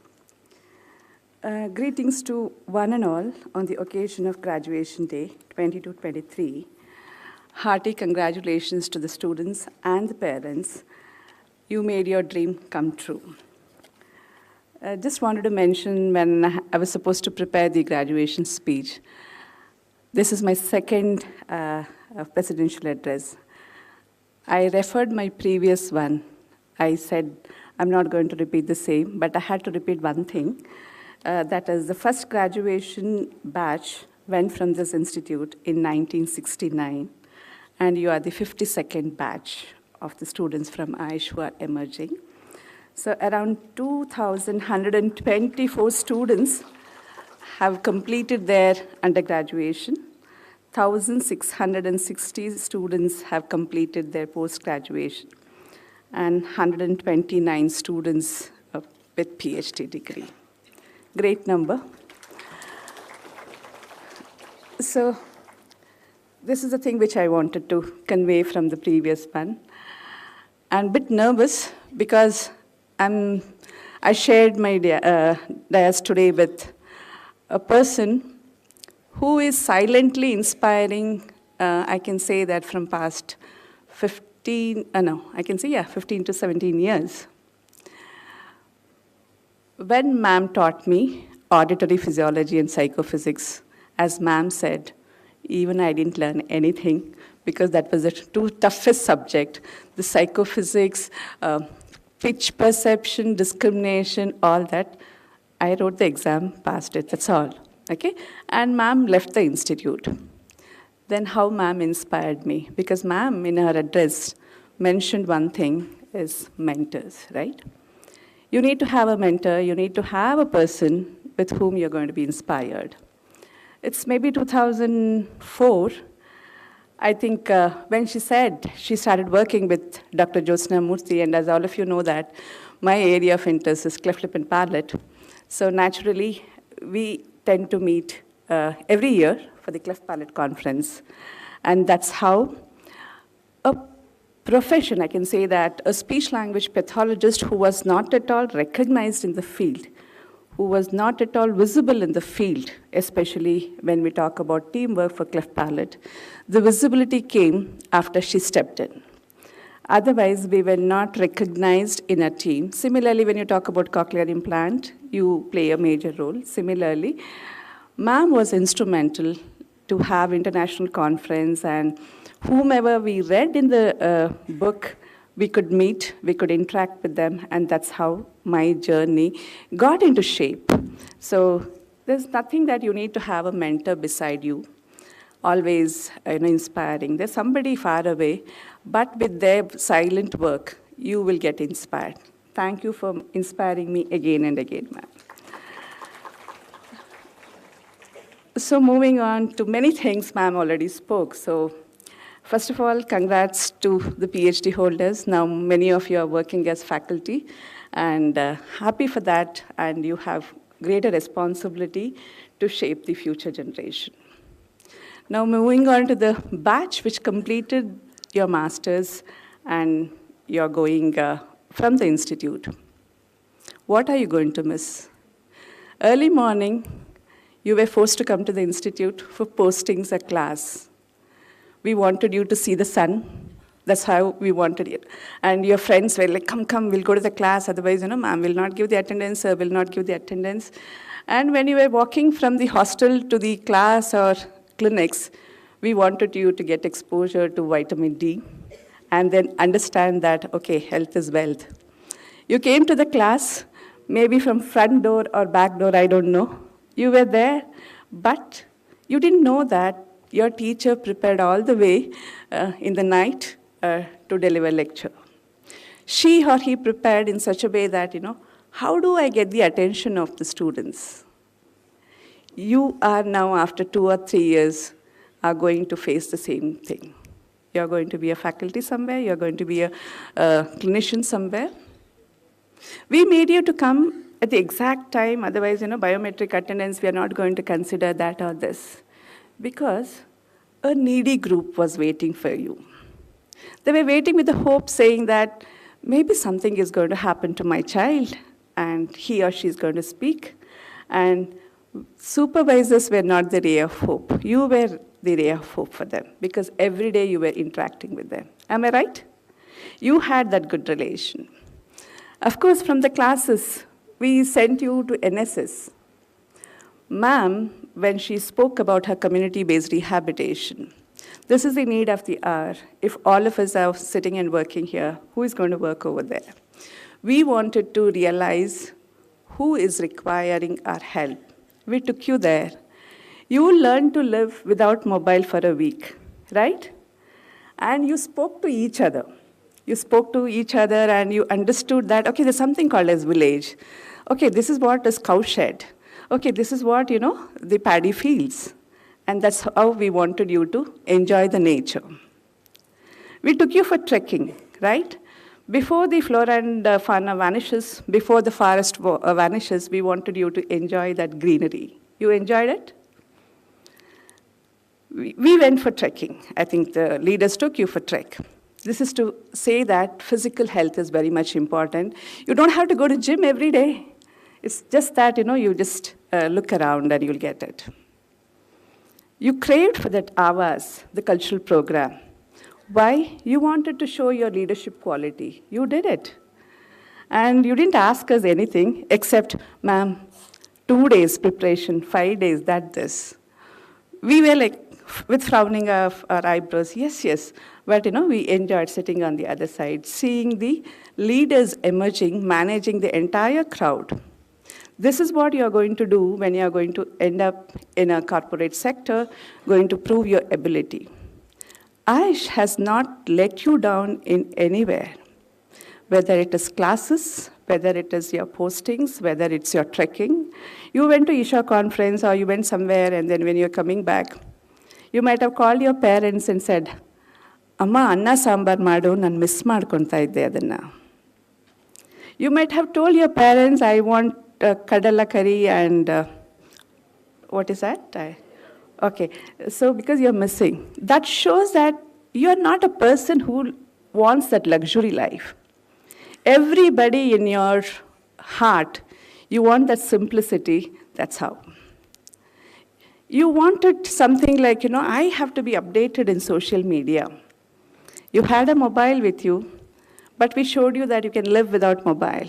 Please, you have one day, Valentine's Day, Father's Day, Mother's Day. Just leave aside 1 day without a mobile day you live with. You will enjoy the life. One day, without mobile. Who are clapping? Parents are clapping, including me. Including me, I'm clapping. You look for mentors, you look for your role models, where in Facebook, Insta, tweet. But you forgot the mentors, the role models are sitting there. With their sweat, you came up to here. With their tears, you came up here. You don't have time to just call them and say, Appa, I'm here, Amma, I'm here. They will be waiting till 11 o'clock or 12 o'clock, including me. When do I get a call from my kid? My kid might have grown. I'm saying from their point of view. You may be busy in your business. You may be busy in your other social life. Every day, a call to your parents makes a lot of difference. This is to say that, Amma, I'm still with you. I may be away from you, but I'm there. I'm saying all this because none of the books teaches about this. I'm fed up of teaching all that, whatever there in Unit 1, 2, 3, 4, 5. And then the clinical marks and Viva from past 5 years, that also I'm missing. What do we expect? We want you to earn money. We want you to make your parents happy. How do we earn the money? I'll leave it to you. I'll leave it to you. You can earn the money like somebody who was in the topper list, and then within 10 days, he was like nowhere in the list of a richest man. We want you to earn the money where you can just turn back and say that, oh, this is my hard-earned money. That feeling makes your parents feel happy. We want you to say, Amma, I achieved this. This may be another degree or another qualification or another promotion, where your parents wipe off their tears and they say that, I'm happy. The ladder which you are going to climb, you climb on your own. Please face the failures. I have faced the failures. So many of us have faced the failures. An ordinary student, an introvert student who used to get scared to cross the road, is sitting here on a responsible position today. That I always owe to Aiish, which is like me. It's not an institute, it's a temple, because today if I'm breathing, if I'm having all this name and fame, this is because of this and my teachers. There are instances where you will become senior to your teachers by many things. You may be earning more than what your teacher is earning. You may be having a better designation, but teacher always remains as teachers. Amma Appa remains as Amma Appa forever. I felt bad when I see that there's no social responsibility in the present generation. I was just seeing some video, and then they were asking, like, who is your chief minister? Who is your health minister? Who is your PM? It's like, I don't know. What is your constituency? I don't know. Constituency, this was one of the things. Please owe a social responsibility. Ma'am said, get connected. Get connected where you are living. Because you cannot de-link yourself from the society, and get to know your neighbors. This is my sincere request. Your Facebook 1,000 or 2,000 friends or Insta followers will not come when you immediately want to help. Just open the door, come out, and just knock the neighbors. The neighbors will be your friend forever. They will be your extended family. So dear students, I will not take much of the time. There are a few things that I wanted to tell you. One thing is always have the trust on teamwork. Be simple and humble, because, when you are there in team, you need to surrender your ego. But I don't tell you to surrender your self-respect. You need to have a self-respect. And when I say simple, it's always that you have somebody who's elder to you, who's got a lot of experience with you. And the quality time. When we say the quality time, what is that quality time? The quality time is the time where you're going to be with your family, away from your mobile, away from your Amazon, Netflix. Always, this one movie which haunts is Home, a Malayalam movie. I keep always telling about this in everything. They didn't look for the family, because in the family they had a role model. When the father was crying, I was crying silently. When the son was with the mobile, I was crying. It's like, this is what is.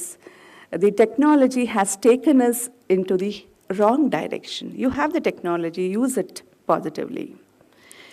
Get updates, because that is going to get connected to you. A lot of people to admire, a lot of people to follow. They are not the Bollywood actors, Tollywood actors, as Anand Mahendra in his recent tweet says, that they are entertainers. They're just entertainers. They're paid, okay? But the real role models will be somewhere within your family, among your teachers. It's sad that recently when I asked one of the actors to give a bite for the World Hearing Day, they said, how much do you pay? So that made me to think, who is a celebrity? Okay? Meanwhile, yesterday I had an interaction with one girl who is, I can say, is social media influencer. She works as assistant in somebody's house. I said, I just asked, can you just give me a video bite for World Hearing Day? She said, ನಾನು ಕೊಡ್ತೀನಿ ನನಗೆ 1,500 ಜನ 1.5 lakhs people are there in Insta. I don't have Insta account. She has Insta account. YouTube-ಅಲ್ಲಿ ನನಗೆ ತುಂಬ ಜನ followers ಇದ್ದಾರೆ. Then I asked, I want you to mention about newborn hearing screening, in need for getting the infants tested. Then I asked her how much she charges. It's a slap on my face. She said, ಇದು ಬೇರೆಯವ್ರಿಗೆ ಒಳ್ಳೇದಾಗತ್ತೆ ಅಂತ ಮಾಡೋದಲ್ವಾ, ನನಗೇನು ದುಡ್ಡು ಬೇಡ. Then that's what made me to think what Anand Mahendra had tweeted, that who are the entertainers who are really. That girl requires money. So in your journey, professional journey, you tend to get people like them. Get to absorb things which is going to shape your career. It's not that degree what matters, what right now you have. Anybody can get these kind of degrees. But it is the sanskara which really makes you kind of a real person, that a package. It's time that, you need to earn money, just earn money. But at one particular stage, you will realize that I was part of the race. They were having some 5 clinics. I had 10 clinics. But after achieving everything, you will feel that this is not the life what I wanted. One day, let your clinic be opened for the needy people. One day, it may be for elderly population. The celebration of birthdays can be in a different way too. So dear students, now it's time for you to go for the group photographs. I will not take much of the time. The only thing, as Rupa Madam said, whatever we have to do with a passion.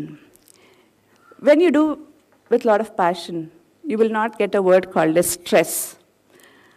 Stress, I'm stressed out.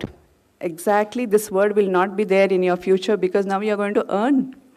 Whatever you were complaining now, it's going to be a lesson for you, right? I'm very proud that, every time you proved what Aiish students are. Whether it's clinics or extracurricular activity, walkathon, NSS, whatever you enjoyed. Now it's time for you to enjoy your personal life, grow in such a way that ಇಷ್ಟಪಟ್ಟು ಕೆಲಸ ಮಾಡಿ, ಕಷ್ಟಪಟ್ಟು ಕೆಲಸ ಮಾಡಬೇಡಿ. You got my point? ಇಷ್ಟಪಟ್ಟು ಕೆಲಸ ಮಾಡಿ. Do the work with lot of passion. ಕಷ್ಟಪಟ್ಟು ಕೆಲಸ ಮಾಡಬೇಡಿ. Don't work very hard. And there's nothing that you have to work hard, because by the end of the day, everybody wants to go and sleep on the bed, their bed. They don't want a luxury life too. So, all the best to all of you. On behalf of Aiish family, I would like to wish all of you all the best. Somewhere in the life, you will come and say, ma'am, I was a student, I'll be very happy. And because you will be in a bigger position, that's the best Guru Dakshina that all the teachers wants from all of you. Okay? So, once again, think simple things, enjoy your life. In a busy schedule, take a break, and call me also. If you want, I'll surely join you. To go for a trek, to go and stay in a village, to go and do a lot of work in school, government school setup, which is requires. And a lot of social responsibility of committing yourself that I do have a personal life, I'll enjoy my personal life, but in the meantime, I do have my social responsibility as a citizen of India and as a daughter or son of so-and-so and a student of this. With this, ಎಲ್ರಿಗೂ ಒಳ್ಳೆಯದಾಗಲಿ, ಎಲ್ಲರೂ ನಗ್ನಗ್ತಾ ಇರಿ. ಯಾವಾಗಲಾದರೂ ಒಂದ್ಸಲ ನಾನು ನಿಮ್ಮನ್ನು ನೋಡ್ತೀನಿ, ನೋಡಿದಾಗ ನನಗೆ ಖುಷಿ ಆಗುತ್ತೆ. It's all that they are none other than our kids who have grown and grown so far. All the best.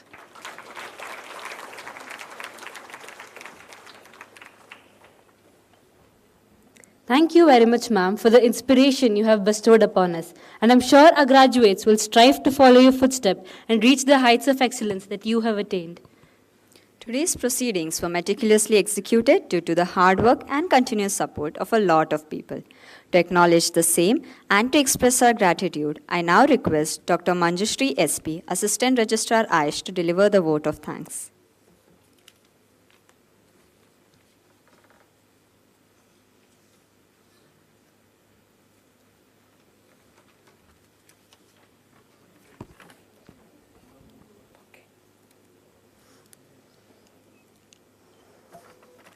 Our esteemed chief guest, guest of honor, Director Aiish and academic coordinator, teaching and non-teaching staff of Aiish, distinguished guests, parents, and most importantly, dear graduates, good afternoon to all.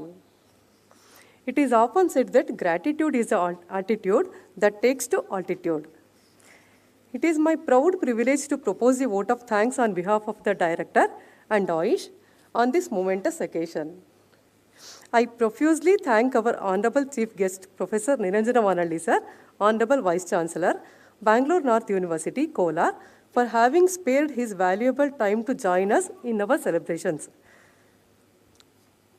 Sir, your graduation day address was insightful and one that inspired hope, optimism, and pride in all of us. Kindly accept our sincere gratitude, sir. This is on his absence, but I want to thankful to him. My heartfelt thanks to Professor Rupa Nagarajan ma'am, Registrar, Sri Ramachandra Institute of Higher Education and Research, deemed to be University, Chennai, for accepting our request to be as guest of honor for today's function and for sharing her experiences in the field of speech and hearing. Ma'am, we are thankful for your kind presence. An event like this cannot happen overnight. The wheels start rolling weeks ago, which requires planning and a bird's eye. We are fortunate enough to have Professor M. Pushpavati as our director, who is the guiding force and motivation for the grand success of today's function. Kindly accept our sincere thanks, ma'am. I also extend my thanks to Dr. Santosh, Academic Coordinator and Vice President Aiish Gymkhana, for taking necessary initiatives and organizing the event in a grand success. Hard work always pays. And this has been once again proved today by looking at the young graduates who achieved their graduation today. My heartiest congratulations to all the graduates.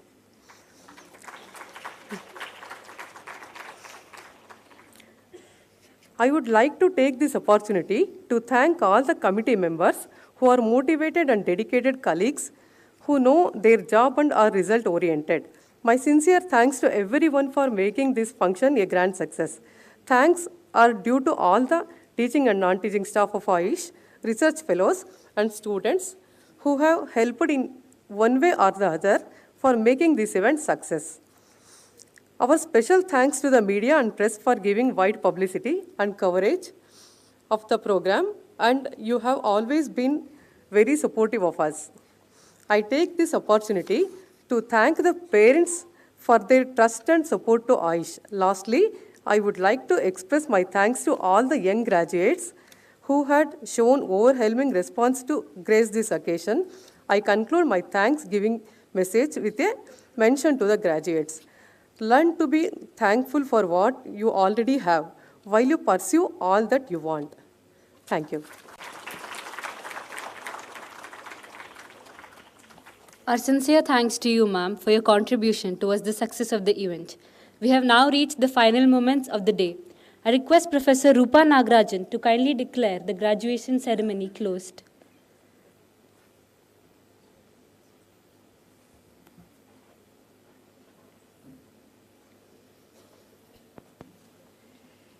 I declare the graduation day closed.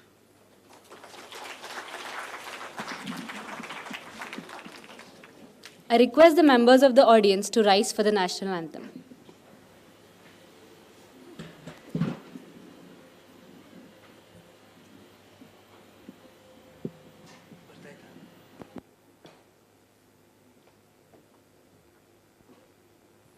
Jana Gana Mana अधिनायक जय हे भारत भाग्य विधाता पंजाब सिंध गुजरात मराठा द्राविड उत्कल गंगा विंध्य हिमाचल यमुना गंगा उच्चल जलधि तरंगा तव शुभ नामे जागे तव शुभ आशीष मागे गाहे तव जय गाथा जन गण मंगलदायक जय हे भारत भाग्य विधाता जय हे जय हे जय हे जय जय जय जय हे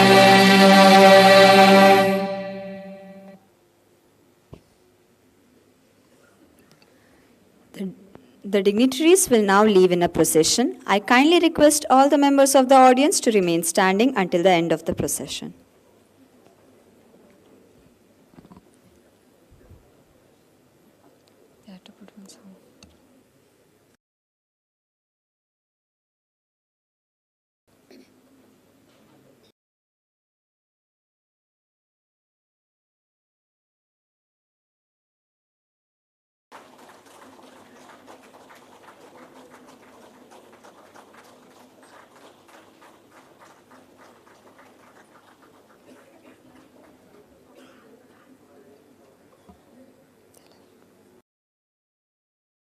Invite the students and parents to kindly join for lunch, which is arranged in the basement of COE.